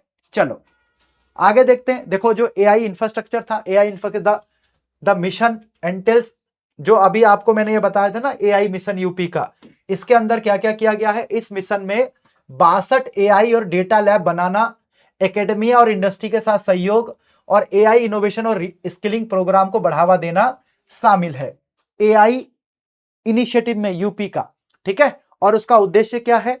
सार्वजनिक सेवा वितरण में सुधार करना, डिजिटल शासन को बढ़ावा देना, समावेशी आर्थिक विकास को प्रोत्साहित करना और उत्तर प्रदेश को भारत में एआई अपनाने में अग्रणी रूप में स्थापित करना। मतलब यूपी को एआई हब के रूप में डेवलप करना। आप सबको पता होगा, एक यूपी में एआई सिटी बन रही है, लखनऊ में एआई सिटी बन रही है, ठीक है, ध्यान रखना। तो एआई मिशन बहुत इंपॉर्टेंट है। इस मिशन से रिलेटेड इंफॉर्मेशन यहां पे दी गई है, इसको नोट डाउन कर लेना, आपके मेंस में क्वेश्चन आएगा यहां से। आगे देखो, भारत का पहला स्वदेशी लेग्ड मोबाइल मैनिपुलेटर, ये देखो, ये रोबोट है, रोबोट जिसके पैर हैं 4, है ना, गलगोटिया वाला रोबोट नहीं है, ये ओरिजिनल रोबोट है। किसने बनाया है? किसने बनाया है सर? आईआईटी कानपुर ने, आईआईटी कानपुर ने बनाया इसको, स्क्रॉप रोबोट, इसका नाम है स्क्रॉप, ठीक है। तो ये किससे चलता है? मोबाइल से चलता है, 4 इसके पैर हैं, इसलिए इसको बोला गया है indigenous legged mobile manipulator. India का फर्स्ट है, ध्यान देना, इंडिया फर्स्ट, ठीक है। आईआईटी कानपुर, कहां पे बना है? आईआईटी कानपुर के शोधकर्ताओं ने ASORP, जिसका फुल, इसको बोलते हैं स्कॉर्प 4 लेग्ड, ठीक है, कैलिब्रेटिव रोबोटिक प्लेटफॉर्म का अनावरण किया, जो भारत का पहला स्वदेशी लेग्ड मोबाइल मैनिपुलेटर है, ठीक है। ये रोबोट है, भारत का पहला है। किसने बनाया है सर? कानपुर, आईआईटी कानपुर ने बनाया, ध्यान रखिएगा। आगे देखो, भारत के पहले लेग्ड मोबाइल मैनिपुलेटर जिसका नाम स्क्रोप है, स्क्रोप का अनावरण एक्सटेरा रोबोटिक्स द्वारा किया गया है। आपसे पूछा जाएगा स्क्रोप क्या है, तो आप बोलोगे सर एक रोबोट है। स्क्रोप भारत का पहला पैरों वाला मोबाइल मैनिपुलेटर है, जो एक अत्याधुनिक रोबोट है, जो रोबोट डॉग, चौपाया जिसके 4 पैर होते हैं, प्लेटफॉर्म की गतिशीलता को रोबोट आर्म की बहुमुखी प्रतिमा के साथ जोड़ता है। अब ये जो रोबोट है ना, इसका यूज हम लोग जब डिजास्टर आता है ना, डिजास्टर, तो उसमें कर सकते हैं हम लोग, डिजास्टर मैनेजमेंट में, क्योंकि बहुत सारी ऐसी जगह होती है जहां ह्यूमन नहीं पहुंच पाता है, वहां रोबोट को हम भेज सकते हैं, ठीक है। इसे आईआईटी कानपुर की सहायता से एक्सटेरा रोबोटिक्स नामक एक भारतीय स्टार्टअप द्वारा विकसित किया गया, जो देश की रोबोटिक क्षमताओं में एक महत्वपूर्ण मील का पत्थर है। तो इसको आईआईटी कानपुर ने डेवलप किया है, ध्यान रखना। आगे देखो, डॉल्फिनों की संख्या का दूसरा व्यापक सर्वेक्षण, इसको बिजनौर से शुरू किया गया है। आप सबको पता होगा, हमारी गंगा, यमुना, है ना, ब्रह्मपुत्र हो गया, इन रिवर में डॉल्फिन मिलती हैं, ठीक है, सिंधु नदी हो गया, इन रिवर में डॉल्फिन मिलती हैं। तो सरकार जो है डॉल्फिन की संख्या को चेक करने के लिए उनका सर्वेक्षण कराती है। यहां पे देखो, ये सर्वेक्षण हो रहा है, ठीक है। तो भारत में नदी और मुहाना डॉल्फिन के व्यापक क्षेत्र के आकलन का दूसरा अभियान बिजनौर से शुरू होता है। 17 जनवरी 2026 को सरकार ने उत्तर प्रदेश के बिजनौर से देश भर में नदियों और मुहानों में पाई जाने वाली डॉल्फिनों की संख्या का दूसरा व्यापक सर्वेक्षण शुरू कर दिया है। ठीक है, launch second comprehensive nation wide survey for dolphins found in the reverse and estuaries starting from Bijnor. ठीक है, अब इनके बारे में थोड़ा देखते हैं। प्रोजेक्ट डॉल्फिन पहल, यह सर्वे 2020 में शुरू हुआ था। 2020 में शुरू किए गए प्रोजेक्ट डॉल्फिन के तहत किया जा रहा है। तो आपसे पूछा जा सकता है कि प्रोजेक्ट डॉल्फिन जो है कब शुरू किया गया था सर? तो इसको शुरू किया था बच्चा 2020 में। प्रोजेक्ट डॉल्फिन 2020 में शुरू की गई थी। ठीक है, अब 2 चरणों में इसको किया जाएगा, 2 फेजेस में। ठीक है, 2 फेजेस में। First phase will cover the main stretch of Ganga from Bijnor to Ganga Sagar. जो गंगा रिवर है हमारी, बिजनौर से लेकर गंगा सागर तक पहले स्ट्रेच में किया जाएगा। एंड इंडस रिवर, जो हमारी सिंधु घाटी है, वहां पे भी किया जाएगा। जबकि सेकंड फेज में इसमें Brahmaputra, tributary of Ganga and Sundarban and Orissa, यहां पे किया जाएगा।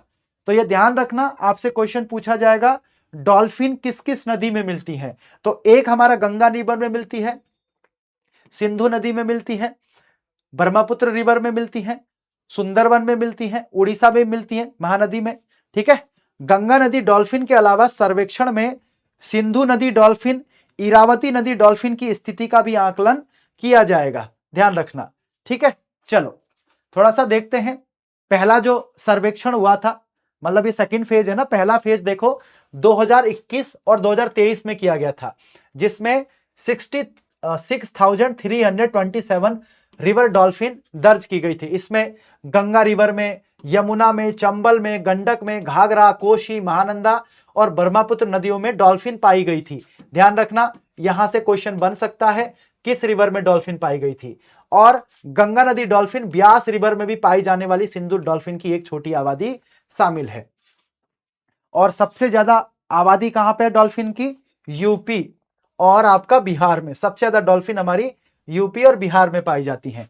उसके बाद वेस्ट बंगाल में और असम में। और डॉल्फिन के दीर्घकालिक संरक्षण के लिए गंगा बेसिन के महत्व को दर्शाया जाता है। ठीक है, ध्यान रखना।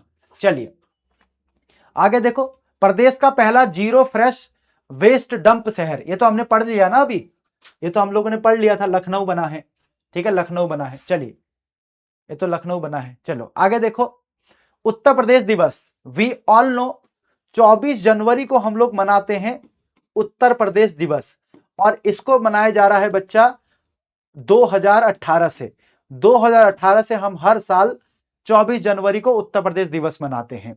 ठीक है, तो गृह मंत्री हमारे जो अमित शाह जी हैं, अमित शाह जी ने 24 जनवरी को उत्तर प्रदेश के लखनऊ में आयोजित उत्तर प्रदेश दिवस समारोह में मुख्य अतिथि के रूप में संबोधित किया था। किसने? हमारे गृह मंत्री ने। आपसे पूछा जाएगा किसने किया था, तो गृह मंत्री जी ने किया था। ठीक है, थोड़ा और देखते हैं इसके बारे में। विकसित भारत विकसित उत्तर प्रदेश, तो ये जो मीटिंग थी या जो इवेंट था उसकी थीम क्या थी? उत्तर प्रदेश दिवस की थीम क्या थी सर? थीम थी विकसित भारत विकसित Uttar Pradesh, developed India develop Uttar Pradesh. अब ये 3 दिन का इवेंट था जो 24 जनवरी से 26 जनवरी के बीच में चला था। 3 दिन का इवेंट था जो 24 से 26 जनवरी के बीच में चला था। और इसी इवेंट के टाइम पे हमारे जो केंद्रीय गृह मंत्री हैं, उन्होंने वन डिस्ट्रिक्ट वन क्विजीन योजना का शुभारंभ किया था। मतलब एक जिले में एक क्विजीन। जैसे अगर आप लखनऊ जाओगे तो लखनऊ का जो टुंडे कबाब ये बहुत फेमस है, बनारस का पान बहुत फेमस है, मुरादाबाद की बिरयानी बहुत फेमस है। तो ये होता है एक क्विजीन एक इस डिस्ट्रिक्ट। जैसे ओडीओपी, एक डिस्ट्रिक्ट का ए प्रोडक्ट। ठीक है, एक डिस्ट्रिक्ट का ए प्रोडक्ट। तो ऐसी वन डिस्ट्रिक्ट वन क्विजीन शुरू किया गया था। ठीक है, अब ये टूरिज्म को भी प्रमोट करता है, ध्यान रखना। ये जो है आपका टूरिज्म को भी प्रमोट करता है। ठीक है, under this scheme unique traditional cuisine from every district of Uttar Pradesh will be identified link to the quality improvement, branding, market access, ensuring that local flavor gain encouragement not only at the regional level but also national level and global level। मतलब जो local food है उसको केवल state level पे रखना नहीं है, उसको राष्ट्रीय लेवल पर, ग्लोबल लेवल पे लेके जाना है। ठीक है, इसके लिए इसको वन डिस्ट्रिक्ट वन क्विजीन को शुरू किया गया था, जिसका नाम है ODOC, one district one cuisine. ठीक है, चलिए अब देखो 24 जनवरी का महत्व क्यों है, क्योंकि 1950 में इसी दिन यूनाइटेड प्रोविंस का नाम बदलकर हमारा उत्तर प्रदेश कर दिया गया था। कब सर? 24 जनवरी 1950 को। इसीलिए हम लोग 2018 से हर साल जो है बच्चा 24 जनवरी को हम लोग यूपी दिवस मनाते हैं। ध्यान रखना, 24 जनवरी को हर साल हम लोग यूपी दिवस मनाते हैं। कब से? 2018 से। ठीक है, चलिए आगे देखो, IIT कानपुर में फेडरेटेड इंटेलिजेंस हैकथॉन हुआ है। ठीक है, federated intelligence hackathon at IIT Kanpur. राष्ट्रीय स्वास्थ्य प्राधिकरण ने IIT कानपुर में स्वास्थ्य आर्टिफिशियल इंटेलिजेंस के लिए डिजिटल सामग्री विकसित करने पर फेडरेटेड इंटेलिजेंस हैकथॉन आयोजन किया। 6 दिन का यह कार्यक्रम 19 जनवरी को शुरू हुआ था। देखो अभी क्या हो रहा है ना, हर जगह AI हो रखा है, और AI का सबसे ज्यादा इंपॉर्टेंस आप देखोगे तो हेल्थ केयर में दर्शाया जा रहा है कि हेल्थ केयर में सबसे ज्यादा AI का यूज हो रहा है। जैसे यहां पे देखो, ठीक है, स्वास्थ्य आर्टिफिशियल इंटेलिजेंस। तो आपको जब आप मेंस की तैयारी कर रहे हो तो AI पे स्पेशल फोकस करिएगा, ऐसे तैयार कर रहे हो तो AI पे स्पेशल फोकस करिएगा, क्वेश्चन पूछा जा सकता है। National health authority organise federated intelligence hackathon at IIT Kanpur focus on developing digital content for health related artificial intelligence. 6 दिन का इवेंट था, ये 19 जनवरी को शुरू हुआ था। इस हैकाथॉन का आयोजन इंडिया AI इंपैक्ट शिखर सम्मेलन 2026 के पूर्व कार्यक्रम के रूप में, है ना, IIT कानपुर और राष्ट्रीय डिजिटल स्वास्थ्य और डेटा विज्ञान अनुसंधान के सहयोग से किया गया था। ठीक है, इस हैकाथॉन ने एक उत्तरदायी स्वास्थ्य आर्टिफिशियल इंटेलिजेंस के भविष्य पर विचार विमर्श करने के लिए नीति निर्माता और नवोन्मेषकों को मंच प्रदान किया था। ठीक है, जो पॉलिसी मेकर्स होते हैं या जो आपके इनोवेटर्स होते हैं उनको एक प्लेटफॉर्म दिया था ताकि AI का कैसे यूज हो सकता है हेल्थ में। ठीक है, चलो भारत का पहला समर्पित कांच संग्रहालय। देखो चूड़ियां कहां की फेमस है? फिरोजाबाद की, और जो हमारा ग्लास है, ग्लास फिरोजाबाद का फेमस है। तो इसीलिए भारत का पहला जो डेडिकेटेड जो हम लोग ग्लास म्यूजियम बना रहे हैं वो बना रहे हैं सर फिरोजाबाद। फिरोजाबाद किसके लिए फेमस है सर? चूड़ियों के लिए फेमस है। जैसे हमारा अलीगढ़ तालों के लिए फेमस है ना। अलीगढ़ किसके लिए फेमस है सर? लॉक्स के लिए फेमस है। आपका मुरादाबाद किसके लिए फेमस है सर? ब्रास के लिए फेमस है। आपका मेरठ किसके लिए फेमस है सर? मेरठ ये स्पोर्ट्स के लिए फेमस है। ठीक है, स्पोर्ट्स के लिए। तो ग्लास म्यूजियम कहां पे बन रहा है? फिरोजाबाद में बन रहा है। ठीक है, शहर की कांच और चूड़ी विरासत को प्रदर्शित करने के लिए, ठीक है, establishment of a dedicated glass museum to showcase the city's glass and bangle heritage. Implementing authority the Uttar Pradesh tourism department इसको इंप्लीमेंट करेगा, UP tourism department, to preserve and promote Firozabad glass craftsmanship heritage. जो हमारा फिरोजाबाद का क्राफ्ट्समैनशिप है उस heritage को promote करने के रखने के लिए इसको शुरू किया गया है। चूड़ियों का शहर, चूड़ियों का शहर को आगे बढ़ाना, विरासत पर्यटन को बढ़ावा देना। यहां पे देखो फिर से हेरिटेज किसकी बात हो रही है? हेरिटेज टूरिज्म की बात हो रही है। तो आपसे क्वेश्चन पूछा जा सकता है मेंस में कि बताइए हेरिटेज टूरिज्म क्या होता है और यूपी में पॉसिबिलिटीज क्या है हेरिटेज टूरिज्म की, और सरकार क्या कर रही है। तो आपको ऐसे ऐसे एग्जाम्पल वहां पे लिखने पड़ेंगे। ठीक है, चलिए मेरठ में शताब्दी नगर नमो भारत स्टेशन से मेरठ मेट्रो नमो भारत ट्रेन का उद्घाटन किया गया। 22 जनवरी को प्रधानमंत्री मोदी जी ने उत्तर प्रदेश के मेरठ में शताब्दी नगर नमो भारत स्टेशन से मेरठ मेट्रो नमो भारत मेट्रो को हरी झंडी दिखाकर रवाना किया। Prime minister Narendra Modi flagged of the Meerut metro and NaMo Bharat train from the शताब्दी नगर नमो भारत स्टेशन इन मेरठ। ठीक है, prime minister dedicated the 82 kilometre long Delhi Meerut Namo Bharat corridor. कितना किलोमीटर का है सर? 82 किलोमीटर का। To the nation and inaugurate the remaining sector of the India's first Namo Bharat regional rapid transit system. कहां पे बन रहा है सर? ये दिल्ली एनसीआर में, दिल्ली एनसीआर में बन रहा है ये RRTS, ध्यान रखना। ठीक है, 180 किलोमीटर प्रति घंटे की रफ्तार से यहाँ पे ट्रेन चलेगी। 180 किलोमीटर प्रति घंटा की रफ्तार से। यहाँ पे बहुत सारे स्टेशन है, जैसे गाजियाबाद हो गया, साहिबाबाद हो जाएगा, मोदी नगर हो जाएगा, मेरठ हो जाएगा, दिल्ली हो जाएगा। ठीक है, और ये यूपी के इंफ्रास्ट्रक्चर को प्रमोट कर रहा है, ध्यान रखना। आगे देखते हैं, मुख्यमंत्री योगी आदित्यनाथ जी ने सिंगापुर की यात्रा करी थी फरवरी में, और इस यात्रा के बाद मुख्यमंत्री जी को, मतलब हमारे यूपी को, बहुत सारे इन्वेस्टमेंट प्रपोजल मिले हैं। तो इन्वेस्टमेंट में ये टॉपिक इंपॉर्टेंट हो जाता है कि जब भी अगर इन्वेस्टमेंट के ऊपर क्वेश्चन पूछेगा तो ये टॉपिक आप लोगों के लिए जरूरी है, ठीक है। तो सिंगापुर दौरे पर सीएम योगी पहले दिन 6,650 करोड़ के 3 एमओयू, 21,000 युवाओं को मिलेगा रोजगार, ठीक है। तो फरवरी 2026 को मुख्यमंत्री योगी आदित्यनाथ जी ने सिंगापुर की यात्रा के दौरान उत्तर प्रदेश को लगभग 1 लाख करोड़ रुपए के निवेश प्रस्ताव पारित हुए हैं, मतलब प्रस्ताव प्राप्त हुए, निवेश प्रस्ताव, निवेश नहीं आया है अभी, अभी सिर्फ एमओयू हुआ है। मतलब जैसे होता है ना कि ठीक है, किसी बिजनेसमैन ने बोल दिया ठीक है सर, हम आपके यहाँ इन्वेस्टमेंट करेंगे, मान लो 1,000 करोड़ का, 2,000 करोड़ का, बोला है उन्होंने इन्वेस्टमेंट करेंगे, अभी आया नहीं है, इन्वेस्टमेंट आया नहीं है, बोला है, ठीक है, ध्यान रखना। चलो, जैसे इसमें 60,000 करोड़ के समझौते ज्ञापनों को राज्य की नोडल निवेश प्रोत्साहन और सुविधा एजेंसी इन्वेस्टर यूपी के माध्यम से औपचारिक रूप दिया गया है। अब देखो इसमें कहां कहां पे आएगा इन्वेस्टमेंट, आपका इंफ्रास्ट्रक्चर में आएगा, लॉजिस्टिक्स में आएगा, वेयर हाउस में आएगा, अर्बन डेवलपमेंट में आएगा, फिनटेक में आएगा, data centre, renewable energy, advance manufacturing sector में आएगा, ठीक है। और special emphasis was placed on developing an integrated economic ecosystem around the Noida international airport including MRO hub and logistic park, ठीक है। तो ये इन्वेस्टमेंट को लेकर काम किया गया है, मतलब जो मोदी जी योगी जी सिंगापुर गए थे तो इन्वेस्टमेंट आया है यूपी में, प्रपोजल आया है 1 लाख करोड़ तक का, ठीक है। चलिए, वाराणसी ने नया गिनीज वर्ल्ड रिकॉर्ड बनाया है, वाराणसी ने गिनीज वर्ल्ड रिकॉर्ड में अपना नाम दर्ज किया, चीन को पीछे छोड़ते हुए 1 घंटे में 251 लाख पौधे लगाए हैं वाराणसी ने, ठीक है। वाराणसी ने सूजाबाद डोमारी क्षेत्र में एक विशाल वृक्षारोपण अभियान के दौरान एक नया गिनीज वर्ल्ड रिकॉर्ड बना, जिसने चीन द्वारा बनाए गए पिछले रिकॉर्ड को पीछे छोड़ दिया है। तो यह भी पूछा जा सकता है किस यूपी के किस डिस्ट्रिक्ट ने चीन को पीछे छोड़ते हुए प्लांटेशन में गिनीज वर्ल्ड रिकॉर्ड बनाया है। तो किसने बनाया है, तो यह बनाया है हमारे वाराणसी ने, ध्यान रखना, ठीक है। मतलब 1 घंटे में 2.5 लाख से ज्यादा पौधे लगाए गए हैं, 1 घंटे में 2.5 लाख से ज्यादा पौधे लगाए गए हैं, ध्यान रखना। और गंगा नदी के किनारे लगाए गए हैं 1 घंटे में 2.5 लाख से ज्यादा पौधे, ठीक है। इसमें सिर्फ इतना काफी है।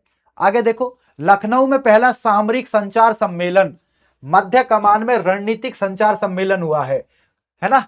भारतीय सेना की केंद्रीय कमान ने 7 मार्च 2026 को लखनऊ में अपना पहला सामरिक संचार सम्मेलन आयोजित किया। The central command of the Indian army organised its first strategic communication conference in Lucknow.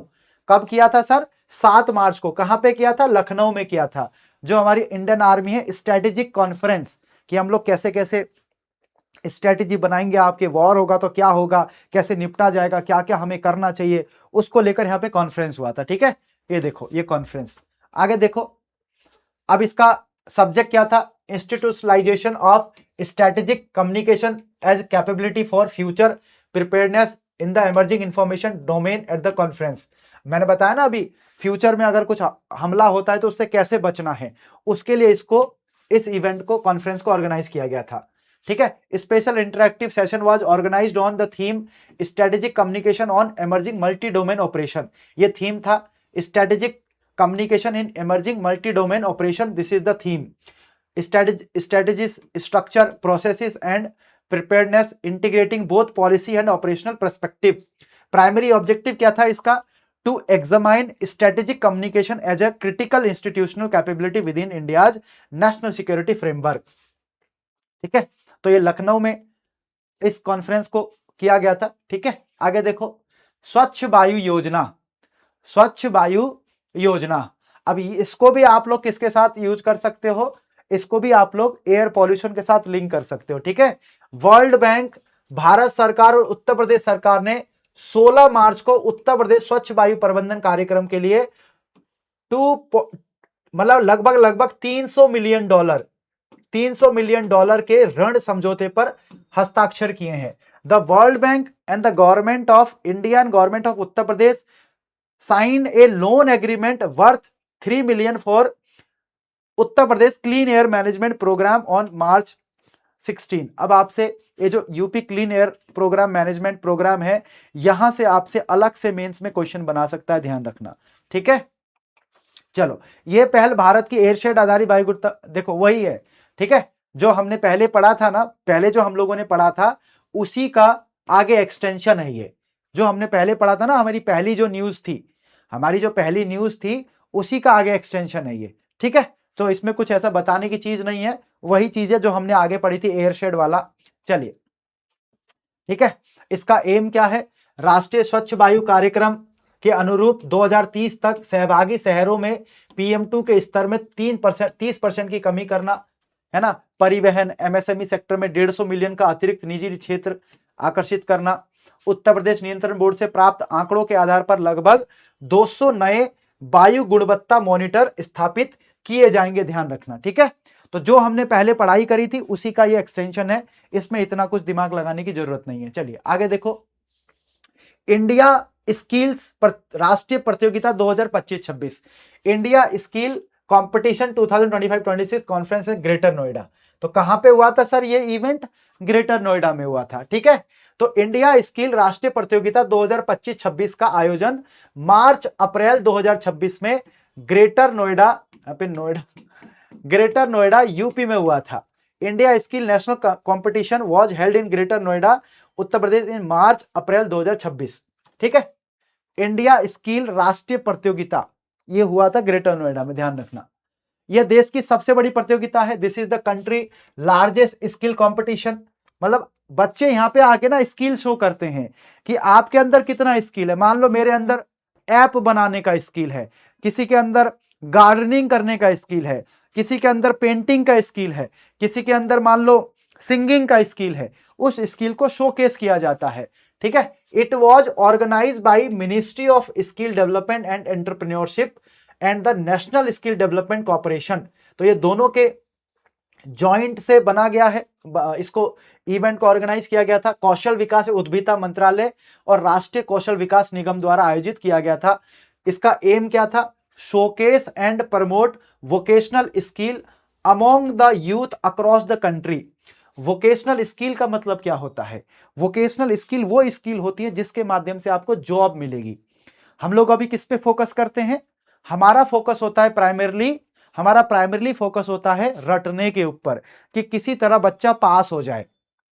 अगर आपको वोकेशनल स्किल नहीं मिलेगी तो आपको जॉब कैसे मिलेगी। अभी AI का टाइम है, डेटा का टाइम है, अगर आप उसमें अपने स्किल को एनहेंस नहीं करोगे तो कैसे पढ़ पाओगे, कैसे आपको जॉब मिलेगी, ठीक है। चलो, the official inauguration ceremony of the India skill national competition 2025-26 was the held in India expo mart greater Noida, है ना, इंडिया एक्सपो मार्ट में हुआ था, ठीक है।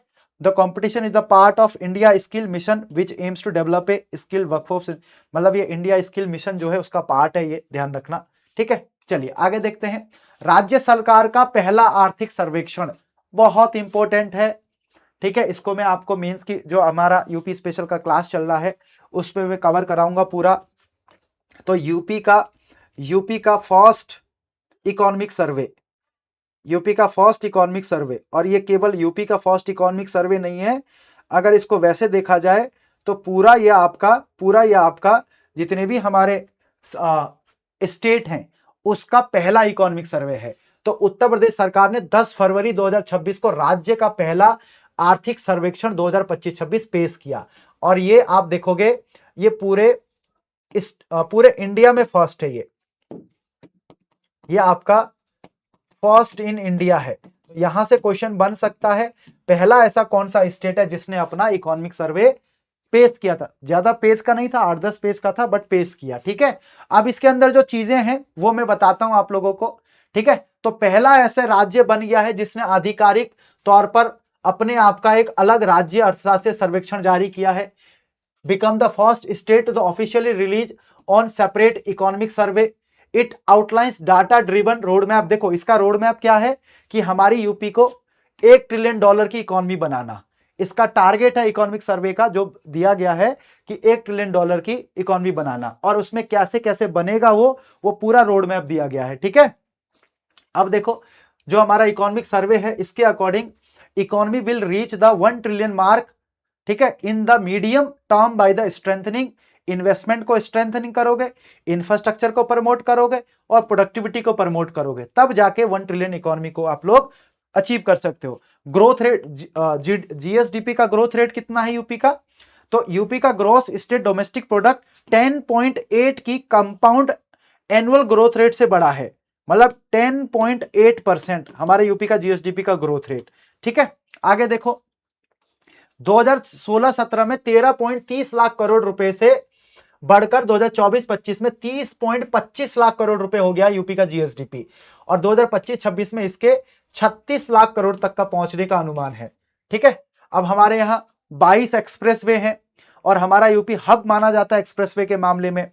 यह देश का सबसे बड़ा रेल नेटवर्क कहां पे है? देखो प्री में यहां से क्वेश्चन बनता है, यूपी में सबसे बड़ा रेल नेटवर्क है यूपी इंडिया का। country's largest rail network and state plan to expand its aviation ecosystem by developing 24 airport including 5 international airport। ठीक है, आगे देखो औद्योगिक industrial diversity, industrial growth value added has increase by 25% of the highest among the major sector specific hub and being promoted. जैसे AI hub कहां पे बन रहा है सर? लखनऊ में। ड्रोन हब कहां पे बन रहा है? कानपुर में बन रहा है। आईटी एंड इलेक्ट्रॉनिक हब कहां पे बन रहा है? नोएडा में बन रहा है। ठीक है, अब देखो AI city capital region Lucknow हो गया, कानपुर में ड्रोन हब बन रहा है, नोएडा में आईटी बन रहा है, बुंदेलखंड में डिफेंस इंडस्ट्रियल कॉरिडोर है। ये चीजें आपको पता होनी चाहिए, प्री में तो पूछेगा, यहीं से आप अपना मेंस का आंसर में यूज कर सकते हो। हमारी सरकार जो क्लस्टर बेस्ड डेवलपमेंट कर रही है ना, कि क्लस्टर बना के डेवलपमेंट कर रही है, उसमें लखनऊ में एआई सिटी बन रहा है और आपका कैपिटल रीजन बन रहा है लखनऊ, सीतापुर, बाराबंकी, रायबरेली, इन सबको जोड़ते हुए। ठीक है, चलो आगे देखो एग्रीकल्चर से रिलेटेड देखते हैं।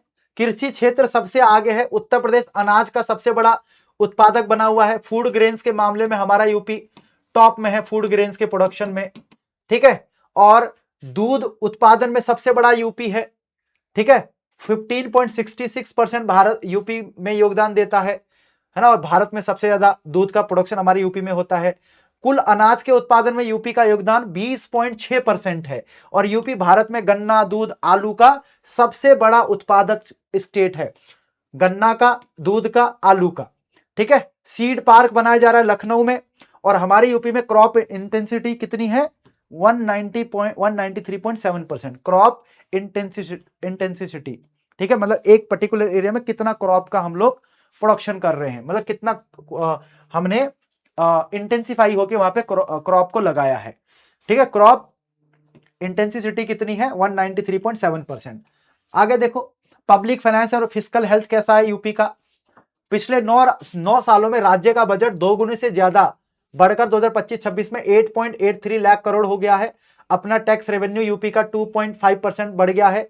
फिस्कल डेफिसिट अभी 3% है यूपी का।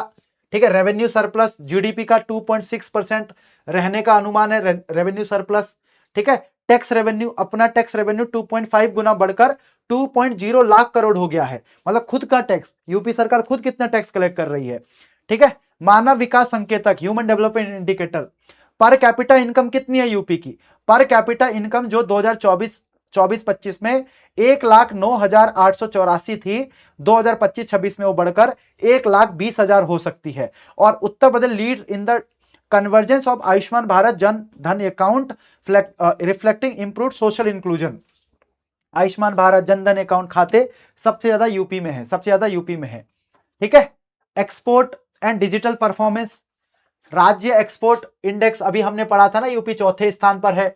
ठीक है, जमीन से घिरे राज्यों में यूपी पहले स्थान पर है, और डायरेक्ट बेनिफिट ट्रांसफर में यूपी जो है फर्स्ट स्थान पर है। ऊर्जा एवं शहरी योजना, इंस्टॉल कैपेसिटी सोलर पावर की हिस्सेदारी बढ़ी है, और लखनऊ स्टेट कैपिटल रीजन और 100 नए टाउनशिप की योजना का मकसद तेजी से बढ़ रहा है, और शहरी विकास और भविष्य में आबादी होने वाले बदलावों को मैनेज किया जा सकता है। ठीक है, तो हमारी सरकार जो अर्बनाइजेशन है उसको भी फोकस कर रही है। अब देखो ट्रिपल एस फ्रेमवर्क पे सरकार काम कर रही है। ट्रिपल एस फ्रेमवर्क, इसका मतलब क्या है ट्रिपल एस का? ट्रिपल एस का मतलब है सिक्योरिटी के ऊपर, स्टेबिलिटी के ऊपर एंड स्पीड के ऊपर। सिक्योरिटी, स्पीड और स्टेबिलिटी, ट्रिपल एस। अगर ये ट्रिपल एस होगा तो अपनी इकोनॉमी चलेगी आगे। फ्यूचर प्रोस्पेक्ट्स क्या है? अर्बनाइजेशन जो है हमारा यूपी का, अभी देखोगे तो आप लगभग 22% जो हमारी पॉपुलेशन है वो अर्बन एरिया में रहती है यूपी की, लेकिन 2046 तक ये बढ़कर 35.8% हो जाएगा। 2046 तक अर्बन पॉपुलेशन बढ़कर यूपी में 35.8% हो जाएगा, ध्यान रखना। आगे देखो अगला जो है हमारा, राज्य के पहले हाईटेक मीडिया टावर, मतलब राज्य का पहला हाईटेक मीडिया टावर बनाया जा रहा है। कहां पे सर? ये बन रहा है आपका बरेली में, ठीक है।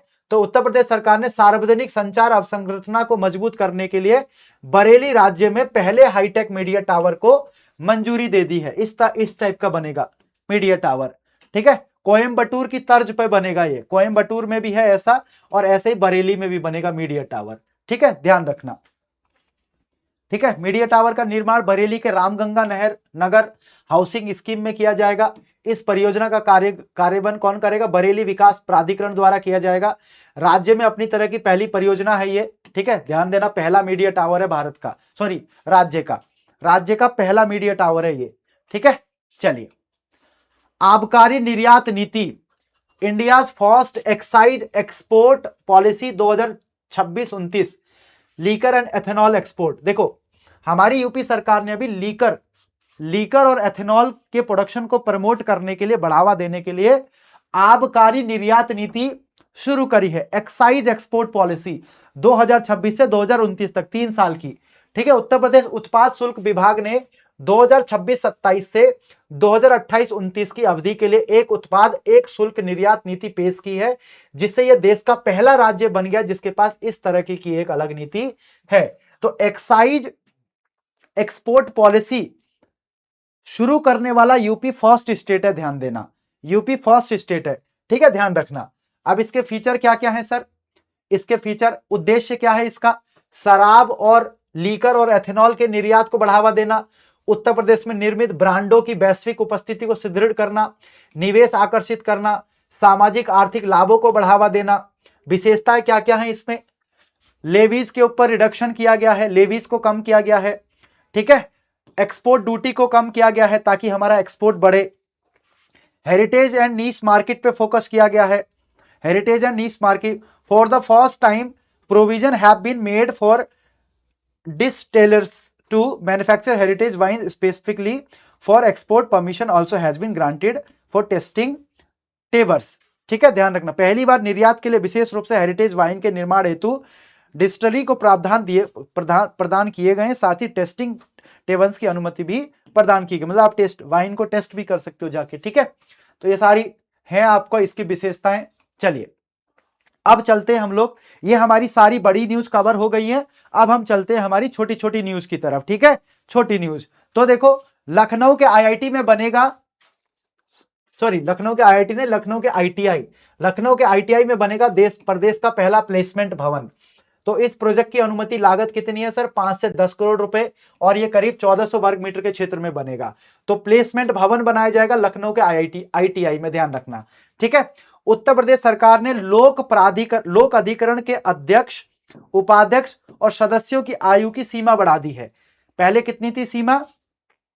अध्यक्ष की आयु सीमा 65 से बढ़ाकर 67 वर्ष कर दी, उपाध्यक्ष और सदस्यों की 62 से 65 वर्ष कर दी है, ठीक है, ध्यान रखना, ठीक है। और ये 25 मार्च से प्रभावी माना जाएगा, ठीक है। चलिए आगे देखो, उत्तर प्रदेश के ग्रेटर नोएडा स्थित government institute of medical science में भारत के पहले सरकारी अस्पताल आधारित आर्टिफिशियल इंटेलिजेंस क्लिनिक का उद्घाटन किया गया है। तो भारत का पहला सरकारी आर्टिफिशियल इंटेलिजेंस क्लिनिक कहां पे है? हमारे ग्रेटर नोएडा में, यूपी के ग्रेटर नोएडा में, ध्यान रखना। India's first government hospital based artificial intelligence clinic, India UP के ग्रेटर नोएडा में। राजनाथ सिंह ने अशोक लेलैंड के इलेक्ट्रॉनिक वाहन ईवी मैन्युफैक्चरिंग प्लांट का उद्घाटन किया, ठीक है, ठीक है, कहां पे? लखनऊ में, ठीक है, लखनऊ में किया है ये, ध्यान रखना। चलो, उत्तर प्रदेश सरकार ने घोषणा की है कि प्रॉपर्टी रजिस्ट्रेशन के लिए आधार आधारित ऑथेंटिफिकेशन अनिवार्य होगा। मतलब अगर आप प्रॉपर्टी को रजिस्टर्ड कर रहे हो तो आधार आधारित ऑथेंटिफिकेशन करवाना पड़ेगा आपको, ठीक है। आईआईटी कानपुर ने एक एडवांस कंप्यूटेशनल मॉडल में सैटेलाइट से मिले 30 साल के डेटा को शामिल करके सूरज के अंदर छिपे मैग्नेटिक फील्ड का पहला 3 डायमेंशन मैप तैयार किया है। तो यह पूछा जा सकता है 3 डायमेंशन मैप किसने तैयार किया है, तो आईआईटी कानपुर ने तैयार किया है। सन का अंदर का 3 डायमेंशनल मैप आईआईटी कानपुर ने, ठीक है। चलिए आगे देखते हैं। उत्तर प्रदेश सरकार ने मथुरा में भारत का पहला राष्ट्रीय गौ संस्कृति संग्रहालय स्थापित करने की योजना की घोषणा करी है। तो भारत का पहला राष्ट्रीय गौ संस्कृति संग्रहालय कहां पे बनाया जाएगा सर, यूपी के मथुरा में बनाया जाएगा, ठीक है। और सरकार ने भारत के पहले एआई सक्षम राज्य विश्वविद्यालय पायलट प्रोजेक्ट को शुरू करने के लिए, ठीक है, ये तो हमें पता है, अभी हमने पढ़ लिया था, CCSU चौधरी चरण सिंह यूनिवर्सिटी में इसको शुरू किया जा रहा है। प्रधानमंत्री नरेंद्र मोदी जी ने कानपुर स्थित राष्ट्रीय कौशल प्रशिक्षण संस्थान में वैमानिकी और रक्षा क्षेत्र में कौशल विकास हेतु राष्ट्रीय उत्कृष्टता केंद्र की स्थापना की घोषणा करी थी, ठीक है। तो हमारा जो कानपुर में national centre of excellence for skill development in the aeronautics and defence sector at the national skill training institute, कहां पे है sir national skill training institute, ये कानपुर में है। कई बार आपके एग्जाम में पूछा गया है, कानपुर में है। और वहीं पे एक सेंटर ऑफ एक्सीलेंस बनाया जाएगा जो किसके लिए होगा सर, एरोनॉटिक्स और डिफेंस सेक्टर के लिए होगा, ठीक है। चलिए तो ये सारा हमारा करंट अफेयर्स था पिछले 3 महीने का, ठीक है। अब जो बचा हुआ 3 महीना है ये भी मैं आपको जल्दी लेके आऊंगा, वो करंट अफेयर्स भी आपको नोटिफिकेशन मिल जाएगा उस करंट अफेयर्स का भी। ये वीडियो का यूज मैंने आपको पहले ही बताया था, प्री के लिए भी होगा, मेंस के लिए भी होगा। मैंने पूरा ट्राई किया है कि हर एक टॉपिक को एक्सप्लेन करूं, हर एक टॉपिक को बताऊं कि इस टॉपिक का यूज कहां पे होगा, ठीक है, ताकि आपका माइंड उसी तरह से काम कर सके। तो ये वीडियो कैसा लगा आप कमेंट करके बताइएगा मुझे, ठीक है। और मैं आपको अब डेली मिलूंगा। देखो मेरी डेली सुबह 8 से 9 डीसीए की क्लास होती है। अगर उस डीसीए की क्लास को करोगे आप डेली बेसिस पे तो आपका करंट अफेयर्स, स्टैटिक पार्ट और मैपिंग, ये सारा आपका डर मैं खत्म कर दूंगा, ठीक है। चलिए तो इसी के साथ मैं एंड करता हूं इस सेशन को। आप बताइएगा प्लीज कमेंट करके कैसा लगा, ठीक है। तब तक ध्यान रखिए अपना। Thank you so much.